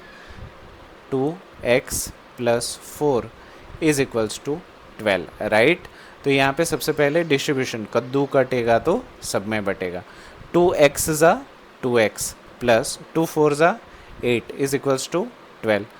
8 को उस तरफ ले जाइए यानी कि -8, तो 2x is equals to 12 minus 8। So 2x is equals to 4। So x is equals to 4 divide by 2 2। Okay, ये पता चला ना, मल्टीप्लिकेशन है उस तरफ जाएगा तो डिवीजन। तो इसी तरीके के प्रॉब्लम कुछ है, पर मैं चाहता हूँ कि आप इसको खुद कोशिश करिए। ऐसा कोई प्रॉब्लम है जो मुझे करवाना चाहिए तो मैं करवाता हूँ। नहीं, चलिए ये वाला एक है, ये वाला मैं करवाता हूँ। 4 plus 5 bracket p minus 1 is equals to 34। Okay, तो यहाँ पे इसमें नहीं, यहाँ पे कद्दू कटेगा तो सब में बटेगा, डिस्ट्रीब्यूशन। तो 4 को 4 ही रहने दीजिए, प्लस 5 पिज़्ज़ा 5p माइनस 5 1 ज़ा 5 इज इक्वल्स टू 34। बाद में इन दोनों को पहले सॉल्व करिए, कांस्टेंट जो है उनको। 5 की p को वैसे ही रहने दीजिए, plus 4 minus 5 is equals to -1, क्योंकि इन दोनों में बड़ा नंबर ये है तो माइनस वही आएगा, विच इज़ इक्वल्स टू 34। -1 उस तरफ जाएगा तो +1 यानी कि 5p is equals to 35। 34 plus 1 यानी कि 35। So p is equals to 35 और 5 मल्टीप्लिकेशन में है, उस तरफ जाएगा तो डिवीजन। 5 7 ज़ा 35। So p is equals to 7। I hope इसमें भी दिक्कत नहीं है। चलिए, the adjoining figure identify the pair of corresponding angles, the pair of alternate interior angles, the pair of interior angles on the same side of a transversal, the vertically opposite angle। इसमें ना बहुत ही simple है, आप ध्यान से समझिए। पहले ये लाइंस जो है ना उसको तो पैरेलल लाइंस कहते हैं, और इसको जो है ना वो ट्रांसवर्सल कहते हैं। क्या कहते हैं? ट्रांसवर्सल। अभी ये जो ट्रांसवर्सल है ना उसकी कहानी बड़ी इंटरेस्टिंग है, मैं थोड़ा सा वक्त निकाल के आपको वो समझा देता हूँ। आपने देखा होगा कि इंडिया में तो हमारे दीवार होती है 2 घरों के बीच में, पर बाहर गांव में मतलब फॉरेन में इस तरीके की लकड़े के फट्टे होते हैं। आपने शायद देखे होंगे टॉम एंड जेरी या कोई कार्टून में, राइट। इस तरीके के बड़े बड़े फट्टे होते हैं लकड़ी के, राइट। अभी इस फट्टों को पकड़ रखने के लिए ना यहाँ पे लकड़ी का और एक फट्टा लगाया जाता है, ऐसा क्रॉस में, इस फट्टे को हम कहते हैं ट्रांसवर्सल। और अगर इस फिगर को आप अपनी मुंडी टेढ़ी करके देखेंगे तो आपको कुछ इस तरीके का दिखेगा। देखिए, अगर आप अपनी मुंडी लेफ्ट तरफ मोड़ देते हैं तो आपको कुछ ऐसा दिखेगा, राइट। और ये हमारा फट्टा, ओके, ये हमारा ट्रांसवर्सल। तो अगर आप इमेजिन करें तो ये सारी लाइंस पैरेलल है और उसको जोड़े रखने वाली या काटने वाली टेढ़ी लाइन को हम ट्रांसवर्सल कहते हैं। तो वैसा ही तो यहाँ पे है, देखिए ये और ये पैरेलल है और उसको क्रॉस कट करने वाली लाइन को हम ट्रांसवर्सल कहते हैं। तो ये यहाँ से इंस्पायर्ड है, ठीक है। तो अभी पेयर ऑफ कॉरस्पॉन्डिंग एंगल्स, अगर कॉरस्पॉन्डिंग एंगल समझने हैं ना तो फ्लैट को ध्यान में रखिए। फ्लैट मतलब जो अपार्टमेंट नहीं होता, तो फॉर एग्जांपल आप फर्स्ट फ्लोर पे 2 नंबर पे रहते हैं, तो आपके ऊपर माले पे कौन सा फ्लैट जो है वो हूबहू आपके फ्लैट के जैसा ही होगा। हाँ, फर्नीचर अलग हो सकता है, बट कंस्ट्रक्शन वाइज कौन सा फ्लैट है हूबहू आपके फ्लैट के जैसे ही होगा। तो आप बोलेंगे सर हम 2 नंबर में ले रहे हैं और पहले माले पे हैं तो हमारा नंबर हो गया 102, तो दूसरे माले पे 202 जो होगा वो सेम टू सेम हमारे माले जैसा ही होगा। तो यहाँ पे भी सेम ही करना है। देखिए, ये पहला फ्लोर, ये दूसरा फ्लोर, तो यहाँ पे देखिए 5 नंबर का जो फ्लैट है उसके जैसा हूबहू फ्लैट कौन सा होगा, 1 नंबर। तो ये 1 नंबर और 5 नंबर जो है ना उसी को हम कहते हैं कॉरस्पॉन्डिंग। उसी तरीके से 4 नंबर जैसा कौन होगा, 8, 3 नंबर जैसा कौन होगा, 7, 6 नंबर जैसा कौन होगा, 2। तो इन सारे एंगल्स को अलग अलग माले पे सेम फ्लैट, अलग अलग माले पे सेम फ्लैट हो तो उसको हम कहते हैं कॉरस्पॉन्डिंग। कॉरस्पॉन्डिंग का हिंदी मतलब होता है मिलता जुलता, ठीक है, आयशा जुलका नहीं, मिलता जुलता। चलिए, the pairs of alternate interior angle, interior का मतलब तो आप सबको पता है अंदर वाले, राइट। तो ये 2, 3, 5, 8 जो है ना, 2, 3, 5, 8 उसको अंदर वाले इंटीरियर कहते हैं। ऑल्टरनेट मतलब एक लेना है दूसरा नहीं लेना है। जैसे कि अगर आपको 3 लेना है तो 2 नहीं लेना है, 5 लेना है तो 8 नहीं लेना है, राइट। तो ये देखिए आमने सामने 3 और 5, 3 और 5, 3 और 5 अंदर है और आमने सामने है, अंदर है और आमने सामने है, इसलिए उसको हम ऑल्टरनेट इंटीरियर एंगल कहेंगे। ऑल्टरनेट मतलब आमने सामने, इंटीरियर मतलब अंदर, आमने सामने अंदर वाले एंगल्स। तो 3, 5, 2, 8, राइट। उसी तरीके से pair of interior angles on the same side, ये जो ट्रांसवर्सल है उसके सेम साइड पे, तो यहाँ पे देखिए लेफ्ट साइड और राइट साइड, ये 2 साइड ही है। तो 3 और 5 जो है वो interior angle on the same side है, और 2 और 5 जो है वो interior angle on the other side है। तो 2, 5 और 3, 8 जो है वो interior angle on the same side है। वर्टिकली ऑपोजिट एंगल हमेशा एक्स बनाता है, ये और ये और ये, राइट। एक्स के आमने सामने जो एंगल है उसको हम वर्टिकली ऑपोजिट कहेंगे। तो देखिए 2 और 4, यहाँ पे देखो ये एक्स बनता हुआ आपको दिख रहा होगा, दिख रहा है। तो 2 और 4 वर्टिकली ऑपोजिट, 1 और 3 वर्टिकली ऑपोजिट, 5 और 7 वर्टिकली ऑपोजिट, 6 और 8 वर्टिकली ऑपोजिट। इसी चीज़ को अच्छी भाषा में यहाँ पे लिखा हुआ है, आप एक बार इसको पढ़ लेना तो आपको समझ में आ जाएगा। 22. Find the value of x in the each of the following figures if L is parallel to M. बोल रहे हैं कि अगर L और M पैरेलल है, ये करूँगा तो कटेगा। चलिए सॉल्यूशन, भले ही वो सॉल्यूशन ही लिखा हुआ था और कुछ लिखा हुआ नहीं है, देखो सॉल्यूशन ही है, भले ही वो छुप जाए पर फिगर तो दिखे। चलिए x की वैल्यू ढूंढनी है अगर L और M पैरेलल है और T जो है वो ट्रांसवर्सल है, तो बड़ा ही ईजी है। देखो ये 110 है तो ये कितना हो जाएगा, 110। क्यों? क्योंकि vertically opposite angle are equal, right. अभी ये जो आपको दिख रहे हैं ना, ये वाला एंगल और ये वाला एंगल, वो interior angle of a same side है, और इंटीरियर एंगल हमेशा ही सेम साइड वाले 180 होते हैं। कितने होते हैं? 180। तो अगर ये 110 है तो इसमें क्या मिलाओगे तो 180 होगा, तो आप बोलोगे सर 70, तो x का आंसर कितना है? 70। ये रहा पहली फिगर के लिए। अब दूसरी फिगर के लिए बात करते हैं। ये तो डायरेक्ट ही कर सकते हैं, देखो ये और ये पैरेलल, और ये वाला देखो ये एक फ्लैट और ये दूसरा फ्लैट एक ही जगह पे है, देखो सेम टू सेम वो है। तो x का कितना हो जाएगा? 100। x का कितना हो गया? 100। कौन सा एंगल? कॉरस्पॉन्डिंग एंगल्स, ठीक है। तो आई होप इसमें भी दिक्कत नहीं होगी। चलिए इसकी बात करते हैं। In the given figure the arms of a two angles are parallel. यहाँ पे जो दो हाथ है वो एक दूसरे से पैरेलल है। अगर ए बी सी जो है वो 70 है तो डी जी सी यानी कि ये वाला एंगल आपको ढूंढना है। तो आप बोलोगे सर ये तो दिख ही रहा है ना, कॉरस्पॉन्डिंग एंगल है, इक्वल है, तो ये तो 70 हो जाएगा। आप देखिए 70 भी आ ही रहा है। फिर डी ई एफ ये वाला, तो आप बोलोगे सर अगर ये इससे कॉरस्पॉन्डिंग है तो ये भी तो इससे कॉरस्पॉन्डिंग ही है। देखो ये भी सेम फ्लैट है, ये भी राइट साइड पे सेम फ्लैट है, ये भी नीचे सेम फ्लैट है, तो ये भी 70 आएगा। तो मैं कहाँ गलत बोल रहा हूँ, आप सही हो, पर इसको लिखना ऐसे पड़ेगा। यहाँ पे देखिए 1 2 3 2 सवाल है। अगर ये 4 मार्क्स के लिए भी पूछते हैं राइट, तो इसके पहले के 2 मार्क्स हो जाएंगे, दूसरे भी 2 मार्क्स हो जाएंगे। 2 मार्क्स मतलब यहाँ पे भी आपको 4 स्टेप लिखने पड़ेंगे, यहाँ पे भी आपको 4 स्टेप लिखने पड़ेंगे, तब जाके आपको फुल मार्क्स मिलेंगे। ठीक है, चलिए अभी इसकी बात करते हैं। Find the value of x in the following diagram. हर किसी में एक्स की वैल्यू ढूंढनी है। अभी इसकी हम बात करें ना तो ये एक्सटीरियर एंगल प्रॉपर्टी है। क्या कहती है एक्सटीरियर एंगल प्रॉपर्टी? कि अगर किसी ट्रायंगल में बाहर का कोई एंगल आपको दिया हुआ है तो वो अंदर के 2 एंगल के सम के बराबर होगा हमेशा ही। एक्सटीरियर एंगल जो है वो किसी भी ट्रायंगल के बाकी 2 इंटीरियर एंगल के सम के बराबर होता है। यानी कि 50 + 70 कितना हो जाएगा 120, तो x कितना हो जाएगा 120। अब दूसरी फिगर की बात करते हैं। यहाँ पे भी सेम देखिए, बाहर का एंगल है वो अंदर के 2 एंगल के सम के जोड़ के बराबर होगा। तो ये कितना हो जाएगा 65 + 5 70 + 4 यानी कि 110। अब इसकी बात करते हैं सेम 70, देखिए इन दोनों को जोड़ के ये मिलेगा। इसकी बात करिए 60 60 120। इसकी बात करिए 35x, हाँ यहाँ पे देखो फंस जाओगे। यहाँ पे आपको इक्वेशन बनाना पड़ेगा, यानी कि 35 + x इज इक्वल्स टू 75। यहाँ पे ऐसा हो जाएगा क्योंकि इन दोनों का जोड़ बाहर के जोड़ के बराबर होता है। तो ये कितना हो जाएगा, 35 को सामने भेज दीजिए, तो x इज इक्वल्स टू 75 - 35 कितना हो जाएगा 75 डिग्री - 35 40 डिग्री, राइट।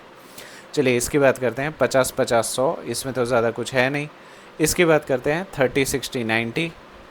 इसकी बात, हाँ इसमें आपको फिर से देखो इन दोनों को जोड़ना पड़ेगा और इसको इसके बराबर करना पड़ेगा। तो x + 50 is equals to 115 degree. So x is equals to 115 degree - 50 degree. तो ये कितना हो जाएगा, 100 में से 50 जाएंगे तो 50 60 65 65। ओके, तो ये आपका हो गया ये।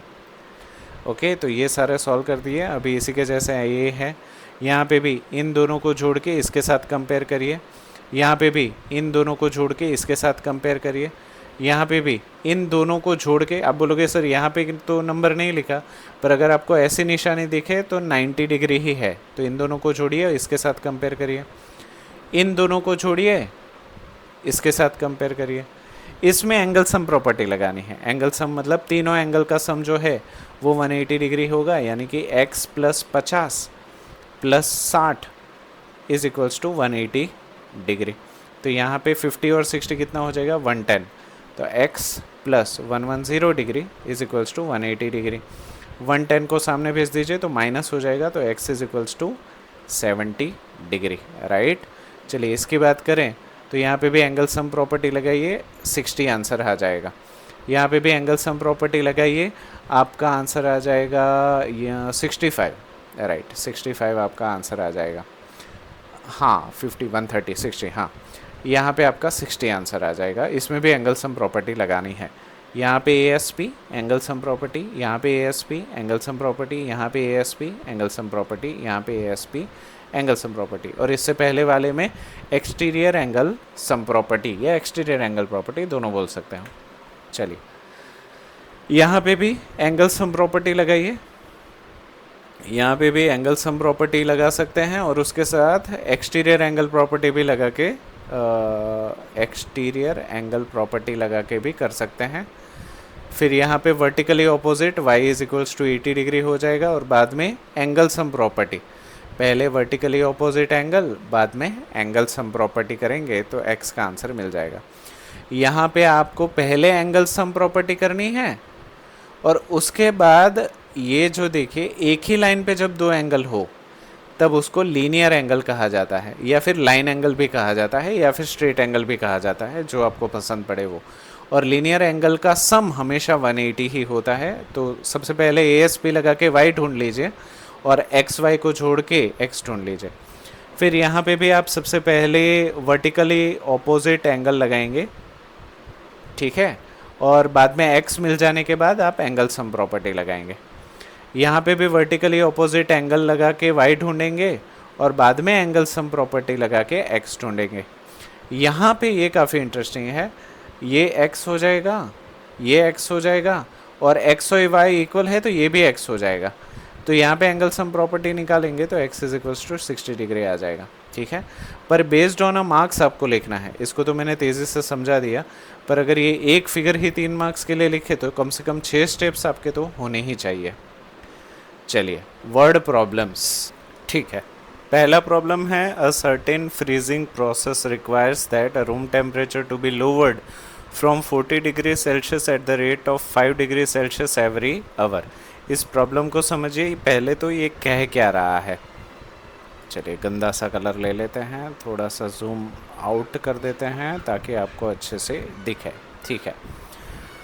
एक फ्रीजिंग प्रोसेस हो रही है, ठंडी करने की प्रोसेस चल रही है, जिसमें बताया गया है कि रूम टेम्परेचर को 40 डिग्री सेल्सियस से 5 डिग्री सेल्सियस हर घंटे कम करके नीचे लाया जा रहा है।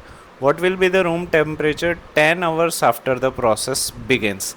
10 घंटे के बाद कितना रूम टेम्परेचर हो जाएगा। तो इसको ना आप चाहे तो ऐसे भी लिख सकते हैं, जैसे कि जब शुरुआत हुई थी तब 40 डिग्री सेल्सियस था, राइट। हर घंटे 5 डिग्री सेल्सियस कम हो रहा है, तो एक घंटे के बाद ये 35 डिग्री सेल्सियस हो जाएगा, दूसरे घंटे के बाद ये 30 डिग्री सेल्सियस हो जाएगा, तीसरे घंटे के बाद 25 degree Celsius, 20 degree Celsius, 15 degree Celsius, और इसी तरीके से ये चलता जाएगा आपको 10 घंटे तक, यानी कि 1 2 3 4 5 6 7 8। अगर आप ऐसे वर्टिकल कॉलम बनाएंगे तो भी प्रॉब्लम नहीं है। इन्होंने कैसे किया है, प्रेजेंट टेम्परेचर 40 डिग्री सेल्सियस है, घट कितना रहा है 5 डिग्री सेल्सियस, 10 घंटे के बाद हमें ढूंढना है, तो decrease of temperature can be express as -5 degree celsius. तो यहाँ पे इन्होंने फॉर्मूला इस्तेमाल किया है एरिथमेटिक प्रोग्रेशन का, पर आपको पता है कि आपने अभी एरिथमेटिक प्रोग्रेशन ढूंढा ही नहीं है। पर फिर भी चलिए, अगर मैं इसको समझाने की कोशिश करूँ तो 40 डिग्री सेल्सियस था, एक घंटे में 5 डिग्री सेल्सियस कम हो रहा है, तो 10 घंटे में 50 डिग्री सेल्सियस कम होगा, तो 40 degree Celsius -50 degree Celsius -10 degree Celsius, जो कि आपका जवाब है, ठीक है। चलिए, a cement company earns a profit of 8 degree Celsius of bag, sorry degree Celsius कहाँ बोल रहा हूँ मैं, ठीक है। एक सीमेंट की कंपनी है जो प्रॉफिट कमा रही है एक बैग के ऊपर 8 रुपये, of white cement sold and at a loss of 5 rupees पर बैग। और अगर वाइट सीमेंट की बात करें तो उस पर घाटा जा रहा है, नुकसान जा रहा है एक बैग के ऊपर 5 रुपये, ऑफ ग्रे सीमेंट सोल्ड। अच्छा, वाइट सीमेंट के ऊपर प्रॉफिट हो रहा है और ग्रे सीमेंट के ऊपर लॉस हो रहा है, ये ऐसा इन्होंने जनरल स्टेटमेंट दे दिया। The company sells 3000 bags of white cement, सफ़ेद बैग जो है वो 3000 बेच रही है। तो मान लीजिए एक बैग पे 8 रुपये मिल रहे हैं, तो 3000 पे 8 3 24, यानी कि 24,000 रुपये का फ़ायदा होगा, ठीक है। उसी तरीके से 5000 बैग्स ऑफ ग्रे सीमेंट, एक बैग पे 5 रुपये का नुकसान हो रहा है, तो 5000 बैग पे 5 और 5 25,000 का नुकसान हो जाएगा। ये तो हमने जनरली ही कर लिया। व्हाट इज़ इट्स प्रॉफिट और लॉस, तो बताइए कि अगर इतना बेच रही है तो फ़ायदा है या नुकसान है। तो आप देखिए, फ़ायदा 24,000 है, 25,000 का नुकसान है, तो यहाँ पे 1,000 रुपये का घाटा है, राइट। तो यहाँ पे लॉस ही हो रहा है, प्रॉफिट नहीं हो रहा है। What is the number of white cement bags it must sell to have a neither profit nor loss if the number of grey bags sold is 6,400 bags। बोल रहे हैं कि कितने वाइट सीमेंट बेचने चाहिए ताकि नुकसान और फ़ायदा मैच हो जाए। तो यहाँ पे देखिए ग्रे बैग्स जो है जो नुकसान उठा रहे हैं, उन्होंने 6400 ग्रे बैग्स बेचे। हर एक के ऊपर 5 रुपये का नुकसान हो रहा है। तो यहाँ पे 5 0 सा 0, 5 0 सा 0, 5 4 सा 20, रिमाइंडर 2, 5 6 सा 30 प्लस 2, 32,000, राइट। ये इतना नुकसान हो रहा है। अगर हमें इसको ज़ीरो करना है तो 32,000 का फ़ायदा करना पड़ेगा, राइट। तो यहाँ पे 32 फ़ायदा करना है तो इसको अगर आप 8 से डिवाइड करेंगे तो आपको नंबर ऑफ़ बैग्स मिल जाएंगे। तो आपको पता है 8 4 सा 32। तो अगर आप 4000 बैग्स बेचते हो वाइट सीमेंट के, तो नुकसान और फ़ायदा सेम हो जाएगा। तो यहाँ पे देखिए ये पहला पार्ट है ए वाला जो मैंने आपको समझा दिया। आपको लिखना इस तरीके से चाहिए, देखिए तो इस तरीके से। और नेक्स्ट है सेकंड पार्ट कि कितने बेचने चाहिए, तो हमने 4000 कर दिए थे। उसको लिखना कैसे है, तो इस तरीके से आप लिखें तो ज़्यादा से ज़्यादा मार्क ले सकते हैं, पर हाँ मार्क्स के हिसाब से आपको लिखना चाहिए, ठीक है। चलिए नेक्स्ट। प्लेन है, प्लेट कैसे फ्लाई हो सकती है, मैंने भी वही सोचा। चलिए, a plane is flying at a height of 5000 metre. एक विमान है जो 5000 मीटर की ऊंचाई पे उड़ रहा है समंदर से। एट अ पर्टिकुलर पॉइंट, किसी एक पॉइंट पे जाके, it is exactly above a submarine floating 12,000 metre below sea. एक पॉइंट पे अगर ये प्लेन है, मान लीजिए कि ये प्लेन है हमारा, ओके, और यहाँ पे हमारी सबमरीन है और ये है हमारा पानी। तो एक पॉइंट पे ये प्लेन जो 5000 मीटर की ऊंचाई पे है, कहाँ से, समंदर से, और उसी वक्त पे ये जो सबमरीन है उसकी गहराई इन्होंने दी गई है, कितनी गहराई दी है, 1200 मीटर, राइट। ये 5000 मीटर, ये 1200 मीटर। तो बोल रहे हैं what is a vertical distance between them. तो कुल मिला के डिस्टेंस कितना होगा, तो ये 5000 और ये 1200 यानी कि 6200 मीटर। तो यहाँ पे देखिए आपका आंसर भी मैच हो रहा है। इस तरीके से आप लिखिए तो ज़्यादा बेहतर होगा, पर बेस्ड ऑन मार्क्स। अगर मार्क्स कम है तो ज़्यादा लिखने की ज़रूरत नहीं है, ठीक है। चलिए इसको हम करते हैं, ये तो कट गया, हाँ। चलिए नेक्स्ट सवाल है सैली। हाँ, सैली क्या बोल रही है, प्लांट्स 4 सैपलिंग्स इन अ रो इन हर गार्डन। सैली जो है वो 4 पौधे एक ही रो में उसके बगीचे में उगा रही है, प्लांट कर रही है। The distance between 2 adjacent saplings, ये 1 सैपलिंग, 2 सैपलिंग, 3 सैपलिंग, 4 सैपलिंग, और हर किसी के बीच का डिस्टेंस 3/4 मीटर है। 3/4, 3/4, 3/4, right. Find the distance between the first and the last sapling. तो पहले सैपलिंग और आखिरी सैपलिंग के बीच का डिस्टेंस हमें ढूंढना है। तो यहाँ पे देखिए 3/4 metre plus 3/4 metre plus 3/4 metre, 3/4 metre plus 3/4 metre plus 3/4 metre. आपको पता ही है 4 कॉमन बेस है तो 4 को कॉमन लिख दीजिए, plus 3 plus 3 plus 3, 3 plus 3 plus 3 is equals to 9/4। 9/4 जो है वो इम्प्रॉपर फ्रैक्शन होने की वजह से इसको मिक्स फ्रैक्शन में अगर हम कन्वर्ट करें तो 9 डिवाइड बाई 4, 4 2 ज़ा 8, सब्ट्रैक्शन करें तो 1। QRD फॉर्म में करें तो ये हमारा है Q, ये है हमारा R, और ये है हमारा डिवाइज़र D, राइट। तो Q यानी कि 2 इंटीजर R/D 4, तो ये हो जाएगा 2 इंटीजर 1/4 मीटर। तो ये देखिए 2 इंटीजर 1/4 मीटर, इस तरीके से आपका आंसर आ रहा है, ओके। चलिए आगे बढ़ते हैं। 5 श्यामा किस, हाँ श्यामा ये है, मुझे पहले लगा साइमा है। चलिए श्यामा की अगर हम बात करें तो क्या कह रही है Saima, Saima bought 5 kg 300 grams of apple. 5 kilogram के ऊपर और 300 ग्राम के सेब खरीदे, and 3 kg 250 grams of mangoes. इसके अलावा 3 किलो 250 ग्राम आम भी खरीदे। उसी के साथ Sarla bought 4 kg 800 grams of oranges. Sarla ने 4 किलो 800 ग्राम संतरे खरीदे और 4 किलोग्राम 150 ग्राम बनाना केले खरीदे, हु बॉट मोर फ्रूट्स, अच्छा यहाँ पे थोड़ा सा ना ऐसे नहीं होना चाहिए, who bought more fruits in terms of weight होना चाहिए। ये मोर फ्रूट्स नंबर में ना ये आंसर बदल जाएगा, राइट। तो more fruits based on weight, वज़न के हिसाब से, more fruits based on number नहीं, ठीक है। तो यहाँ पे कुछ भी नहीं करना है, श्यामा ने जो खरीदा है उसको आपको जोड़ देना है, यानी कि 5 kg 300 ग्राम, 3 kg 250 ग्राम। तो यहाँ पे देखिए kg है, तो kg का मतलब होता है 1000 ग्राम्स, kg का मतलब होता है 1 kg का मतलब होता है 1000 ग्राम्स, राइट। तो यहाँ पे 5 kg मतलब 5000 और 300 यानी कि 5300 ग्राम्स, 5300 ग्राम्स। यहाँ पे इसकी बात हो गई एप्पल्स की। अब मैंगोस कितने हैं, 3 kg 250 यानी कि 3250 ग्राम, 3250 ग्राम। ये किसकी बात हो रही है, श्यामा की ही बात हो रही है। तो अगर इन दोनों को जोड़ दे तो 0 0 0 0 5 5 3 2 5 और 5 3 8, तो ये हो गया 8550 ग्राम। इसको 100 से डिवाइड कर देंगे, सॉरी 1000 से डिवाइड कर देंगे तो आपको मिल जाएगा 8.55 kg। कितना, 8.55 kg। तो श्यामा अपने नाजुक कंधों के ऊपर 8 किलोग्राम 550 ग्राम वज़न उठाए चले हैं।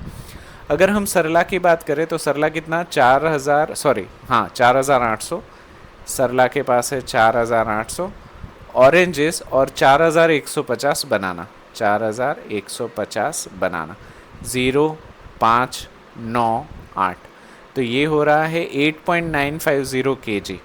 तो यहाँ पे देखिए, यहाँ पे 8.55, यहाँ पे 8.95, तो हमारी सरला जो है वो ज़्यादा वज़न उठा रही है, ठीक है। Who bought more fruits, Sarla in terms of weight, पर लिखना चाहो तो इस तरीके से आप लिख सकते हो, ठीक है। ठीक है, चलिए, श्यामा बॉट, हाँ ये देखिए, ये इसका सरला और ये श्यामा, सरला का वेट जो है वो श्यामा से ज़्यादा है। चलिए next, when I subtract 11 from twice a number the result was 15। अभी इस चीज़ को आपको पहले तो यहाँ पे ये वर्ड प्रॉब्लम है, राइट। वर्ड प्रॉब्लम को आपको स्टेटमेंट में यहाँ पे स्टेटमेंट है, स्टेटमेंट को आपको इक्वेशन में कन्वर्ट करना है और इक्वेशन को सॉल्व करना है बेस्ड ऑन मार्क्स। अगर आपको सिर्फ इक्वेशन बनाने के लिए बोल रहे हैं तो उसको सॉल्व करने की ज़रूरत नहीं है। तो यहाँ पे बोल रहे हैं व्हेन आई सब्ट्रैक्टेड, जब मैंने सब्ट्रैक्ट किया क्या, 11 फ्रॉम ट्वाइस अ नंबर। अभी आपको पता है जब भी फ्रॉम हो ना तो ये वाला पहले आ जाएगा और फ्रॉम के पहले वाला जो है वो बाद में आ जाएगा। फ्रॉम ट्वाइस अ नंबर यानी कुछ भी हो सकता है, तो यहाँ पे मैं अ नंबर को x मान लेता हूँ और ट्वाइस का मतलब होता है 2 गुना, तो 2 गुना x सब्ट्रैक्ट यानी कि माइनस, कितना सब्ट्रैक्ट करना है, 11, द रिजल्ट यानी कि इक्वल्स टू 15। ये आपका इक्वेशन हो गया। क्योंकि ये इक्वेशन है अलजेब्रिक इक्वेशन तो इसको सॉल्व किया जा सकता है। -11 को इस तरफ ले लीजिए तो वो हो जाएगा +11, तो 2x इज इक्वल्स टू 15 + 11 यानी कि 2x इज इक्वल्स टू 5 + 1 6, 1 + 1 2, 26। तो x इज 2 और x के बीच में मल्टीप्लिकेशन, उस तरफ जाएगा तो डिवीजन, तो x is equals to 26 divide by 2, so x is equals to 13। ठीक है, तो जिस नंबर के बारे में ये बोल रहा था वो 13 था। जैसे कि when I subtracted 11 from twice a number यानी कि 13 का ट्वाइस 26, द रिजल्ट वाज 15। तो 26 में से 11 जाए तो 15 ही बचेगा, मतलब हमने जो किया वो सही है। आगे, Munna subtracts thrice the number of notebooks he has from 50 and he finds the result to be 8। Munna जो है वो सब्ट्रैक्ट कर रहा है thrice the number of notebooks he has from 50। अभी फ्रॉम के बाद वाला पहले आ जाएगा, राइट, और फ्रॉम के पहले वाला बाद में आ जाएगा, यानी कि माइनस कितना, थ्राइस यानी कि 3 टाइम्स। नंबर ऑफ नोटबुक्स, कितने नोटबुक्स हैं हमें पता नहीं है तो इसको x मान लेता हूँ। तब उसने देखा कि रिजल्ट जो है वो 8 है, राइट, तो ये आपका हो गया इक्वेशन। हाँ, तो अभी इसको सॉल्व करना चाहे तो सॉल्व भी कर लीजिए। Variable should be left, variables को हमेशा लेफ्ट में ही रखना है, कांस्टेंट को हमेशा राइट में ही रखना है। तो एक काम करते हैं, मैं 50 को सामने भेज देता हूँ तो +50 उस तरफ जाएगा तो -50, तो -3x इज इक्वल्स टू 8 -50 हो जाएगा, राइट। तो ये हो जाएगा -3x is equals to 8 -50 is equals to -42, right. अभी -3 और x के बीच में मल्टीप्लिकेशन का रिश्ता है, उस तरफ जाएगा तो डिवीजन का रिश्ता हो जाएगा। तो x is equals to -42 divide by -3, minus minus will become plus, 3 1 ज़ा 3, 3 4 ज़ा 12, तो x जो होगा वो आपका 14 होगा, राइट। तो जिस नंबर के बारे में मुन्ना बात कर रहा था वो 14 था। तो यहाँ पे देखिए 15 में से 14 का 3 गुना यानी कि 48 सब्ट्रैक्ट करते हो, सॉरी 42 सब्ट्रैक्ट करते हो तो 8 ही बचता है, मतलब हमने जो किया वो सही है। चलिए आगे, find the angles which are equal to their complement, ऐसे एंगल ढूंढिए जो अपने कॉम्प्लीमेंट के इक्वल हो। तो अभी कॉम्प्लीमेंट एंगल अगर आपको पता नहीं है तो कॉम्प्लीमेंट एंगल्स वो होते हैं जो मिलके 90 डिग्री बनाते हैं। कॉम्प्लीमेंट एंगल्स यानी कि वो दो जोड़ी angles, adjacent angles, for example अगर ये ए है और बी है तो ये दोनों मिलके अगर 90 हो रहे हैं तो इसको कॉम्प्लीमेंट्री एंगल्स कहते हैं। और उसी तरीके से सप्लीमेंट्री एंगल्स होते हैं कि अगर दो एंगल मिलके 180 होते हैं तो वो सप्लीमेंट्री एंगल्स हैं। तो यहाँ पे बोला है which are equal to their complements, अभी ये दोनों एंगल इक्वल है ऐसे उन्होंने बोला है, तो एक ही जगह पे भी x ले लीजिए, b की जगह पे भी x ले लीजिए, तो x plus x is equals to 90 degree, x plus x हो जाता है 2x is equals to 90 degree, like term से इसीलिए, तो यहाँ पे हो जाएगा x is equals to 90 degree divide by 2, तो x आपका हो जाएगा 45 डिग्री, राइट। तो आप यहाँ पे देखिए सारे स्टेप्स इसी तरीके से हैं, ओके। चलिए आगे बढ़ते हैं। Find the angles which are equal to their supplement, अब भी जस्ट मैंने बोला कि ऐसे एंगल जो मिलके 180 होते हों, और यहाँ पे उन्होंने इक्वल भी बोला हुआ है। इक्वल मतलब यहाँ पे भी आप x ले लीजिए, यहाँ पे भी आप x ले लीजिए, और x और x मिला के सप्लीमेंट्री यानी कि 180 डिग्री होना चाहिए, तो 2x is equals to 180 degree हो जाएगा, तो x is equals to 90 degree. यहाँ पे स्टेप्स लिखे हुए हैं, सारी चीज़ें धीरे धीरे पढ़ेंगे तो आपको समझ में आ ही जाएगा। चलिए आगे, 10वां, अ 15 मीटर लॉन्ग लैडर, 15 मीटर लंबी एक सीढ़ी है, रीच्ड टू अ विंडो, जो यहाँ पे एक खिड़की तक पहुँच रही है, राइट।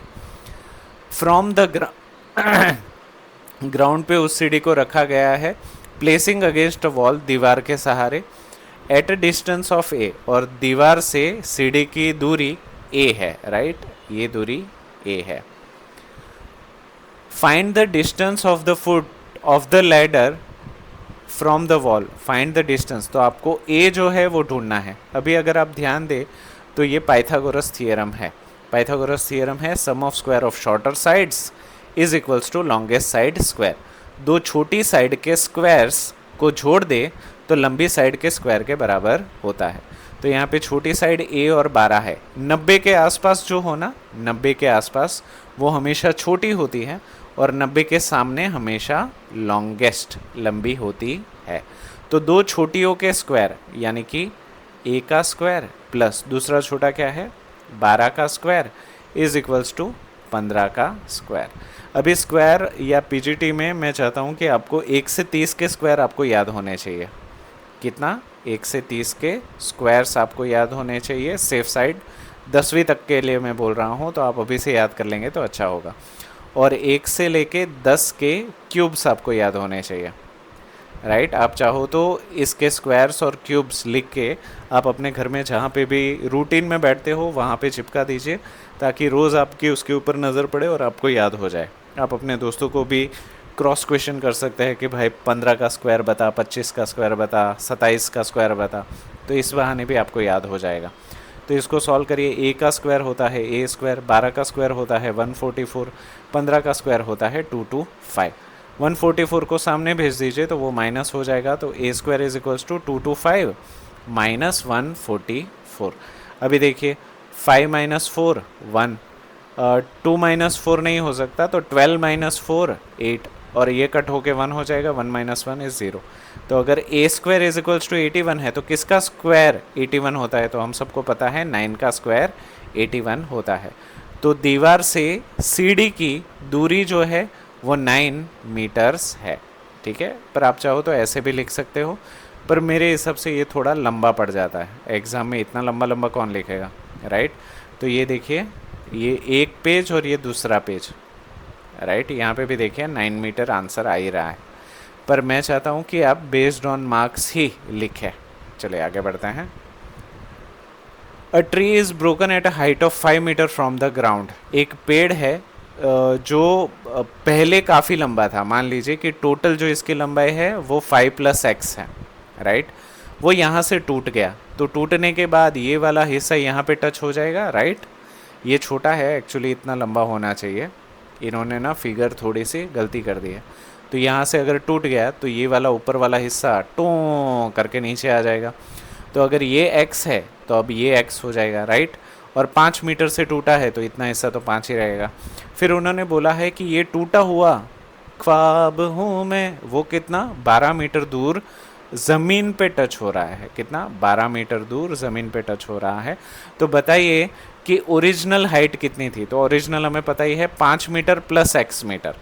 5 हमारे पास है, x हमारे पास नहीं है, तो x को ढूंढने के लिए पाइथागोरस थ्योरम का इस्तेमाल करिए। Sum of square of shorter sides, दो छोटी साइड को मिलाने का स्क्वायर करने के बाद वो लंबी साइड के स्क्वायर के बराबर होगी।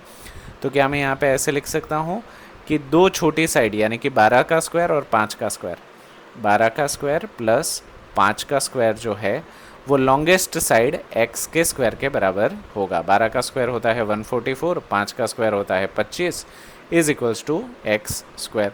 144 4 + 5 9, 14 + 2 16 यानी कि x स्क्वायर। 169 जो है वो 13 का स्क्वायर है, तो x जो है वो 13 है। अभी मान लीजिए ये आपको 13 मिल गया, ये 5 था, तो पूरा पेड़ टूटने से पहले कितना हो जाएगा, तो 13 और 5 यानी कि 18 मीटर। तो ये टूटने से पहले 18 मीटर था। देखिए यहाँ पे आंसर भी आ रहा है, ठीक है। चलिए आगे बढ़ते हैं। Find the perimeter of a rectangle whose length is 40 centimetre and diagonal is 41 centimetre. Find the perimeter of a rectangle. Rectangle की ऑपोजिट साइड इक्वल होती है, राइट। तो ये और ये इक्वल, ये और ये इक्वल। तो उन्होंने बताया है कि पेरीमीटर ढूंढना है। आपको पता होगा कि पेरीमीटर का मतलब होता है चौकीदारी, मतलब A से B, B से C, C से D और D से A। जब एक चौकीदार एक चक्कर ख़त्म करेगा तो उसको पेरीमीटर कहते हैं, हम सबको पता है। तो पेरीमीटर ढूंढने के लिए AB हमारे पास है, CD भी 40 मीटर हो जाएगा, 40 सेंटीमीटर, क्योंकि ऑपोजिट साइड इक्वल होते हैं। हमारे पास BC और AD नहीं है, राइट। तो BC या AD किसी एक को भी अगर हम ढूंढ लेते हैं तो ऑपोजिट साइड सेम होने की वजह से दूसरा भी ऑटोमेटिक मिल जाएगा। तो अभी मैं चाहता हूँ आप ABC के ऊपर फोकस करें। ट्रायंगल दिख रहा है ABC, तो यहाँ पे 90 के सामने वाला लॉन्गेस्ट, 90 के आसपास वाला शॉर्टेस्ट। तो दो छोटी साइड को मिला के लंबी साइड के स्क्वायर के बराबर होता है। इसको x मान लेते हैं। तो क्या मैं ऐसे लिखूँ, दो छोटी साइड यानी कि 40 का स्क्वायर प्लस दूसरा यहाँ पे x का स्क्वायर इज इक्वल्स टू 41 का स्क्वायर, क्योंकि पाइथागोरस थ्योरम है। Sum of square of shorter side is equals to longest side square. तो 40 का स्क्वायर कितना होता है, 4 4 ज़ा 16 और 0 का स्क्वायर 0 0। x का स्क्वायर और 41 का स्क्वायर होता है 40 + 1 टू द होल स्क्वायर। देखिए अगर आपको ऐसे बड़े पता ना हो ना तो इसको तोड़ दीजिए, 40 + 1 टू द होल स्क्वायर। पर आपको आइडेंटिटी नहीं आती होगी ना, ठीक है, मुझे लगा 8th स्टैंडर्ड का है तो आइडेंटिटी आती होगी। चलिए 41 का डायरेक्टली ही स्क्वायर कर लीजिए, 41 × 41, 1 1 ज़ा 1, 1 4 ज़ा 4, टेंस प्लेस के लिए 0, 4 1 ज़ा 4, 4 4 ज़ा 16। तो ये 1681 कितना हो गया, 1681। 1600 को सामने भेज दीजिए तो x square is equals to क्या हो जाएगा, 1681 माइनस 1600। तो ये कितना आ जाएगा, 81। अगर x square is equals to 81 है तो x is equals to but obvious 9 ही होगा, क्योंकि 9 का स्क्वायर ही 81 होता है। तो x इज इक्वल्स टू आपको क्या मिल गया, 9। तो ये भी कितना हो जाएगा, 9, क्योंकि ऑपोजिट साइड आर इक्वल।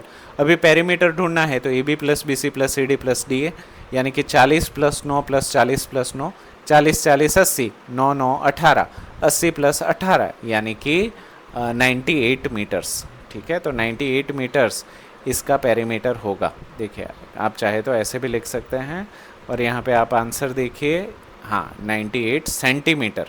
तो मैंने यहाँ पे मीटर क्यों बोला, हाँ सेंटीमीटर, यहाँ सॉरी, यहाँ पे यूनिट मैंने देखा नहीं। ओके ठीक है, तो 98 सेंटीमीटर इसका आंसर है। आप चाहे तो इस तरीके से डिस्क्रिप्टिव मेथड में भी लिख सकते हैं, बट एग्ज़ाम में नहीं। एग्ज़ाम में आपको मार्क्स के हिसाब से लिखना है। फॉर एग्ज़ाम्पल अगर ये 2 मार्क्स के लिए है तो इतना ज़्यादा लिखना सही नहीं है, 3 मार्क्स के लिए है तो भी इतना ज़्यादा लिखना सही नहीं है, 4 मार्क्स के लिए अगर हो तो इतना लिखना सही है, राइट। 2 मार्क्स के लिए 4 स्टेप काफ़ी है, ज़्यादा से ज़्यादा 6 स्टेप। 3 मार्क्स के लिए 6 स्टेप काफ़ी है, ज़्यादा से ज़्यादा 8 स्टेप। 4 मार्क्स के लिए 8 स्टेप काफ़ी है, ज़्यादा से ज़्यादा 10 स्टेप, ठीक है। तो ज़रूरत से ज़्यादा एग्ज़ाम में ना लिखे, फेयर बुक में लिखे वो बात अलग है। चलिए आगे बढ़ते हैं।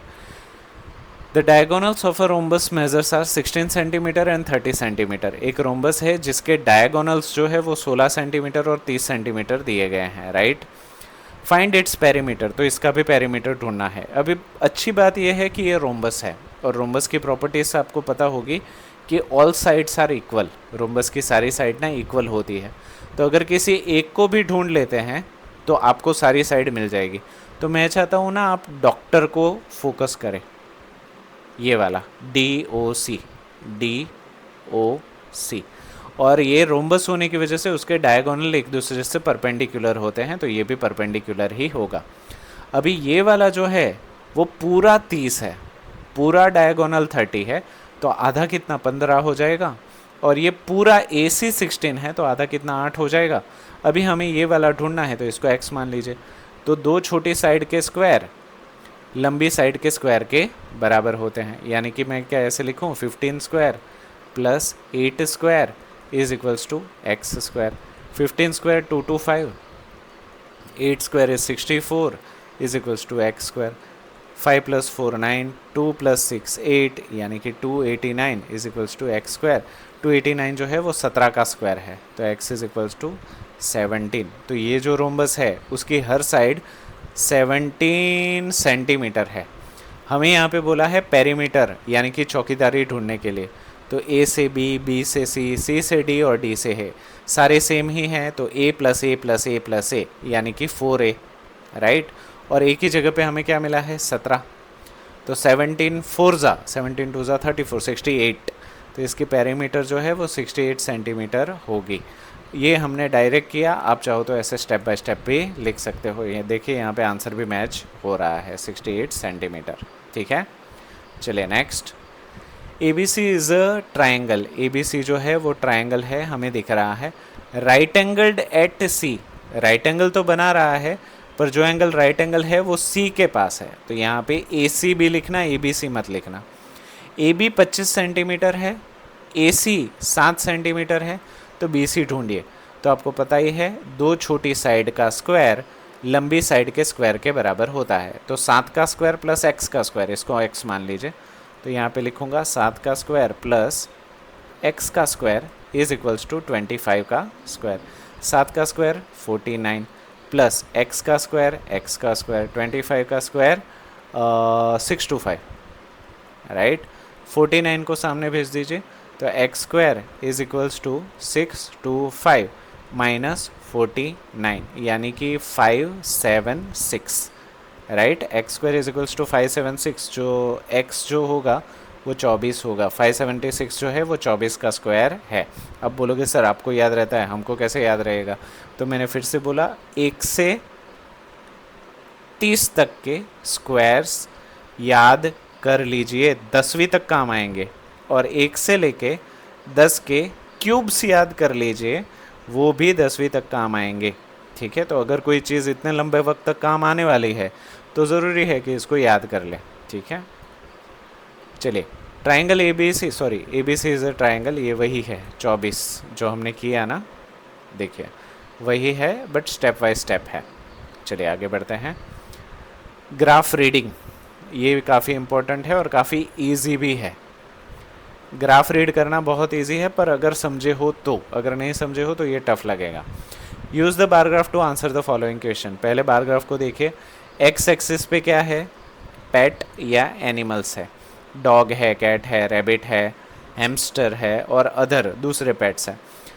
नंबर ऑफ स्टूडेंट्स जो इन पेट्स को पसंद है या जो स्टूडेंट्स इन पेट्स को ला रहे हैं उनके बारे में है, जैसे कि 2, 4, 6, 8, 10। ठीक है, तो ये पूरा वाई एक्सिस के ऊपर नंबर ऑफ स्टूडेंट है, एक्स एक्सिस के ऊपर पेट एंड एनिमल है, और यहाँ पे स्केल जो है वो 1 सेंटीमीटर के बराबर वाई एक्सिस के ऊपर, कहाँ पे, वाई एक्सिस यानी कि वर्टिकल, एक्स एक्सिस यानी कि हॉरिजॉन्टल, ये एक्स हो जाता है, ये वाई हो जाता है।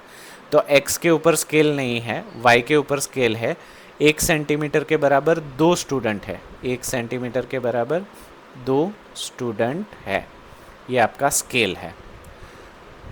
पहला सवाल है which is the most popular pet, कौन सा, पेट नहीं भाई साहब, पेट नहीं, पेट नहीं, पेट तो वो हो जाता है ना, पेट, हाँ पेट, हाँ सही बोल रहा हूँ मैं। कौन सा सबको पसंद है, तो बिल्लियाँ सबको पसंद है, जंगली वाली, ठीक है। How many students have dogs as a pet, कितने स्टूडेंट ऐसे हैं जिनके पास कुत्ता है पेट के तौर पे, तो देखिए कितने स्टूडेंट्स हैं, 8 स्टूडेंट है, तो 8 स्टूडेंट्स को डॉग पसंद है और सबसे ज़्यादा पॉपुलर 10 स्टूडेंट के पास कैट है। ठीक है, तो ये दोनों के जवाब यहाँ पे लिखे हुए हैं, इसी तरीके से लिखने हैं, इतना ही है। चलिए, read the graph which shows the number of books sold by book store during 5 consecutive years and answer the following questions. इसके जवाब दिए हैं, चलिए तो इसी में देख लेते हैं। पहले ग्राफ को पढ़िए, एक्स एक्सिस के ऊपर साल है, वाई एक्सिस के ऊपर नंबर ऑफ बुक्स है, और स्केल दिया हुआ है 1 यूनिट के बराबर 100 बुक्स, 1 यूनिट के बराबर 100 किताबें हैं। तो यहाँ पे सिंपल है, 1989 में कितनी किताबें, 1990 में कितनी किताबें, 1991 में कितनी किताबें, 1992 में कितनी किताबें, 1993 में कितनी किताबें, इसी के आसपास सवाल घूमेगा। About how many books were sold in 1989, 1990 और 1991।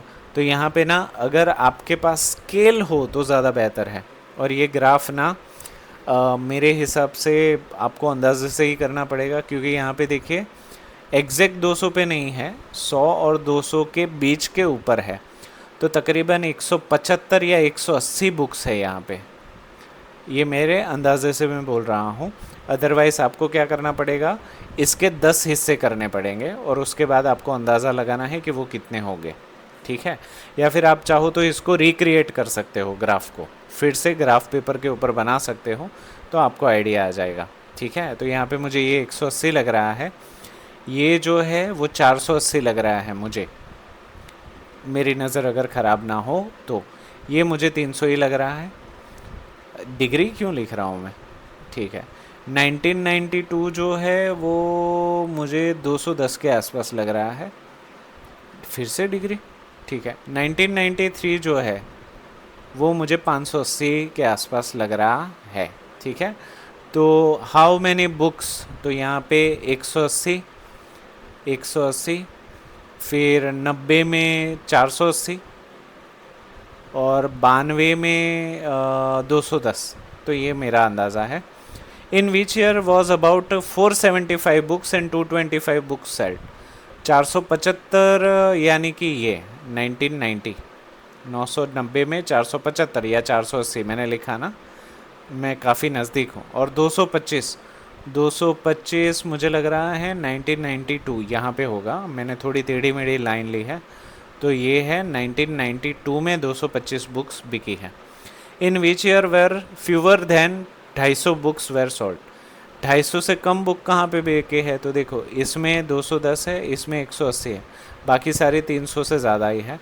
तो 1989 थोड़ा सा ख़राब साल था, और 1992 थोड़ा सा ख़राब साल था क्योंकि पढ़ने वाले लोग कम थे।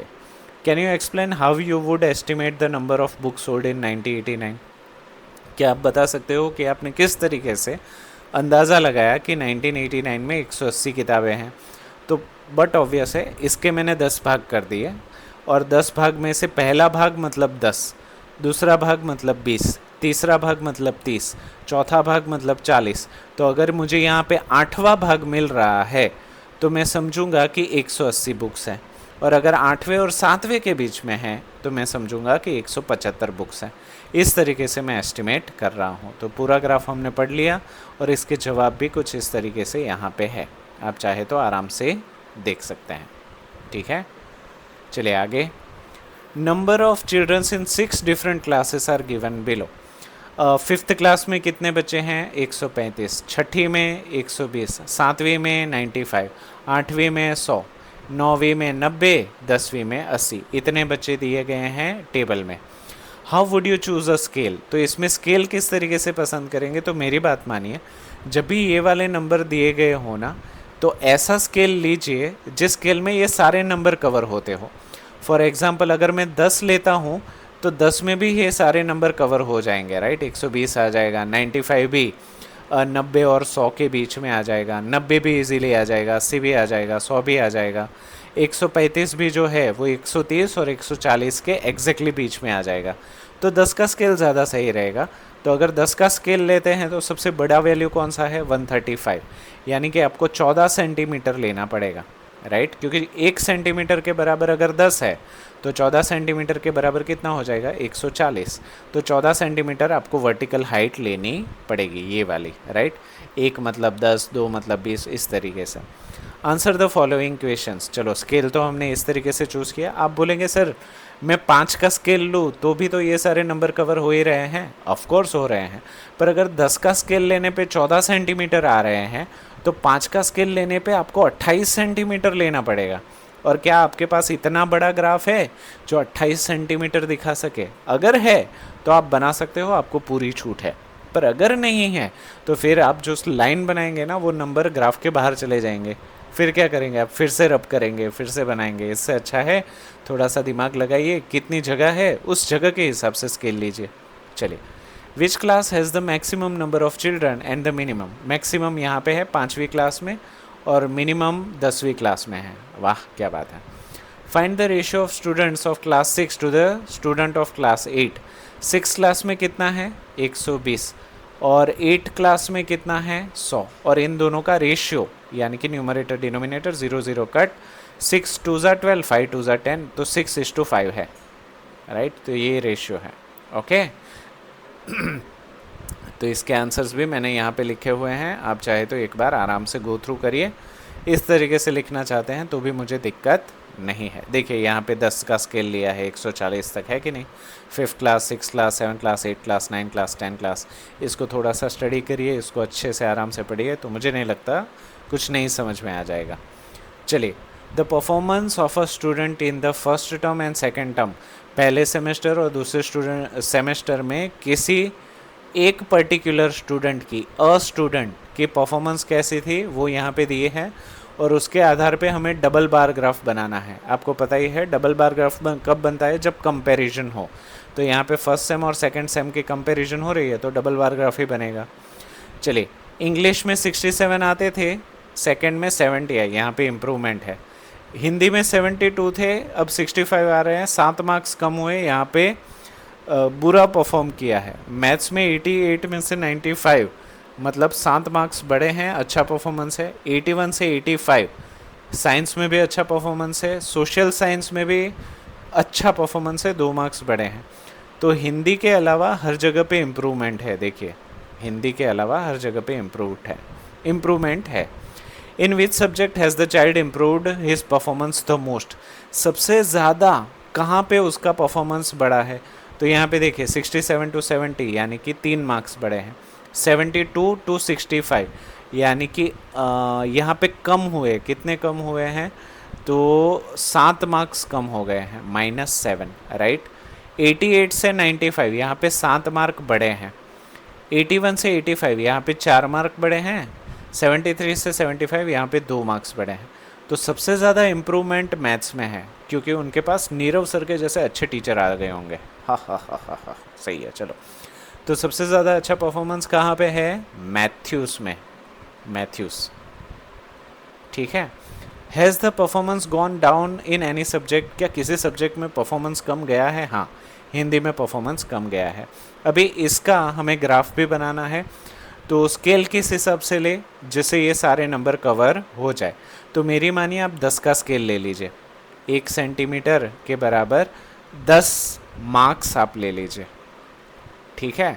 तो उससे क्या होगा, 67 भी आप इंडिकेट कर पाएंगे। 60 और 70, देखो 67 कैसे आप इंडिकेट कर सकते हैं, मान लीजिए ये 60 है और ये कितना है, 70 है। तो आपने ग्राफ में देखा होगा कि 9 लाइन्स होती है बीच में, ये बीच में एक डार्क लाइन होती है, 4 लाइन यहाँ पे होती है, 3 और 4, भूल चूक माफ, 1 2 3 4, इस तरीके से लाइन होती है, पता है ना।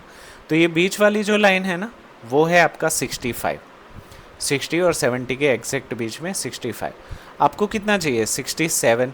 तो आपको क्या करना है, ये जो 65 वाली लाइन है ना, उसके एक ऊपर जाएंगे तो 66 और 2 ऊपर जाएंगे तो 67। तो इस तरीके से आप अपना जो ग्राफ बनाएंगे वो इस तरीके से हाईलाइट कर सकते हैं, राइट, समझ में आ गया। तो ये दोनों सारे ही नंबर्स जो हैं वो 10 के स्केल में फिट बैठ जाएंगे। तो यहाँ पे देखिए ग्राफ मैंने ऑलरेडी क्रिएट करके रखा है, आप चाहे तो इसको एक बार गो थ्रू करिए। एक को लाइट रखा है, एक को डार्क रखा है, राइट। पर आपको अगर ऐसे डार्क नहीं करना तो आप हैचिंग भी कर सकते हैं ऐसे, ठीक है, फिर डॉट्स भी कर सकते हैं। पर ये सारी चीज़ें जो है वो डेकोरेटिव पोर्शन में आती है, वक्त बचे एग्ज़ाम में तो ही करना, वरना मत करना, ठीक है। तो देखिए इंग्लिश में इम्प्रूवमेंट है, हिंदी में इम्प्रूवमेंट नहीं है, मैथ्स में सबसे ज़्यादा इम्प्रूवमेंट है, साइंस, सोशल साइंस 10 का स्केल लिया हुआ है। स्केल यहाँ पे लिखा हुआ भी है कि 1 यूनिट के बराबर 10 मार्क्स हैं, ठीक है। यहाँ पे कुछ आंसर्स हैं, आप एक बार गो थ्रू करिए। चलिए, consider this data collected from a survey of a colony, किसी कॉलोनी का सर्वे हुआ है और ये डेटा दिया गया है। जैसे कि फेवरेट स्पोर्ट क्रिकेट देखने वाले लोग 1240 है, खेलने वाले लोग 620 है, आधे। बास्केटबॉल देखने वाले लोग 470 है, खेलने वाले 320 है। स्विमिंग देखने वाले 510, खेलने वाले 320। हॉकी देखने वाले 430, खेलने वाले 250। एथलेटिक्स देखने वाले 250, खेलने वाले 105। तो बोल रहे हैं ड्रॉ डबल बार ग्राफ, इसको कर लेंगे। स्केल कितना लेंगे, आप बोलेंगे सर 10 का ले लेते हैं, 2 बार से 10 का आ रहा है, तीसरी बार भी 10। तो भाई साहब अगर आप 10 का स्केल लेते हो तो सबसे बड़ा 1240 है, अगर 10 का ले रहे हो तो 124 सेंटीमीटर हो जाएंगे। कहाँ से कवर होगा 124 सेंटीमीटर, राइट। तो यहाँ पे सोच समझ के आप 100 का स्केल ले लेना, वो ज़्यादा सही है। कितने का स्केल, 100 का। तो अगर 100 का स्केल लेते हो तो 100, 200, 300, 400, 500, 600, 700, 800, 900, 1000, यानी कि 10 सेंटीमीटर, 1100, 1200, 12 सेंटीमीटर, 1300। तो 13 सेंटीमीटर के अंदर ये सब कुछ कवर हो जाएगा। बाकी सारी चीज़ें उसके छोटी ही है, सबसे बड़ा यही है, और आपको सबसे बड़ा नंबर ही फोकस में करना है। तो 1 सेंटीमीटर के बराबर आप कितना ले लेंगे, 100 पीपल, ठीक है, 100 लोग, OPLE, ठीक है। यहाँ पे क्या है, ओके। चलिए, तो बार ग्राफ तो बन जाएगा। What do you infer from the bar graph, bar graph से क्या इन्फर कर रहे हो आप, क्या समझ रहे हो। तो आप देखोगे सबसे ज़्यादा गेम देखना लोग पसंद करते हैं, तो वो है क्रिकेट। वो ग्राफ से मैं आपको समझाऊंगा। Which sport is most popular, cricket. Which is more preferred watching और पार्टिसिपेटिंग इन स्पोर्ट्स, कौन सा सबसे ज़्यादा प्रेफरेबल है देखने के लिए, देखने के लिए क्रिकेट प्रेफरेबल है, और खेलने के लिए कौन सा सबसे ज़्यादा प्रेफरेबल है, उसमें भी क्रिकेट ही है। तो क्रिकेट ही हर जगह पे छाया हुआ है, ठीक है। तो यहाँ पे देखिए ये ग्राफ है, जिस तरीके से मैंने बताया, 100 का स्केल ले लीजिए। देखने वालों के लिए येलो कलर और पार्टिसिपेट करने वालों के लिए ब्लू कलर। पर मैंने जैसे कि बताया कलर खेलने का टाइम ना हो तो आप हैचिंग कर दीजिए, एक को हैच कर लीजिए, एक को डॉट कर लीजिए। तो इससे क्या होगा, सस्ते में छूटेंगे आप, मतलब जल्दी से हो जाएगा, ओके। तो देखिए क्रिकेट, बास्केटबॉल, स्विमिंग, हॉकी, ये स्पोर्ट्स है, ये नंबर ऑफ़ पीपल है, ये डेटा है, सब कुछ हो गया। चलिए, तो इसी के साथ आपका जो ये है अपना मोस्ट इम्पोर्टेंट क्वेश्चन बैंक, वो होता है ख़त्म। अगर आपको वीडियो अच्छा लगा है तो इसको लाइक ज़रूर से करें, अपने दोस्तों तक पहुंचाने के लिए इसको अपने ग्रुप में शेयर ज़रूर से करें, और अगर आप चैनल पे नए हैं तो इसको सब्सक्राइब करना ना भूलें। जल्दी हम मिलेंगे नए वीडियो के साथ, जो कि होगा स्टैंडर्ड 8 का मैथ्स का question bank. Till then, thank you so much.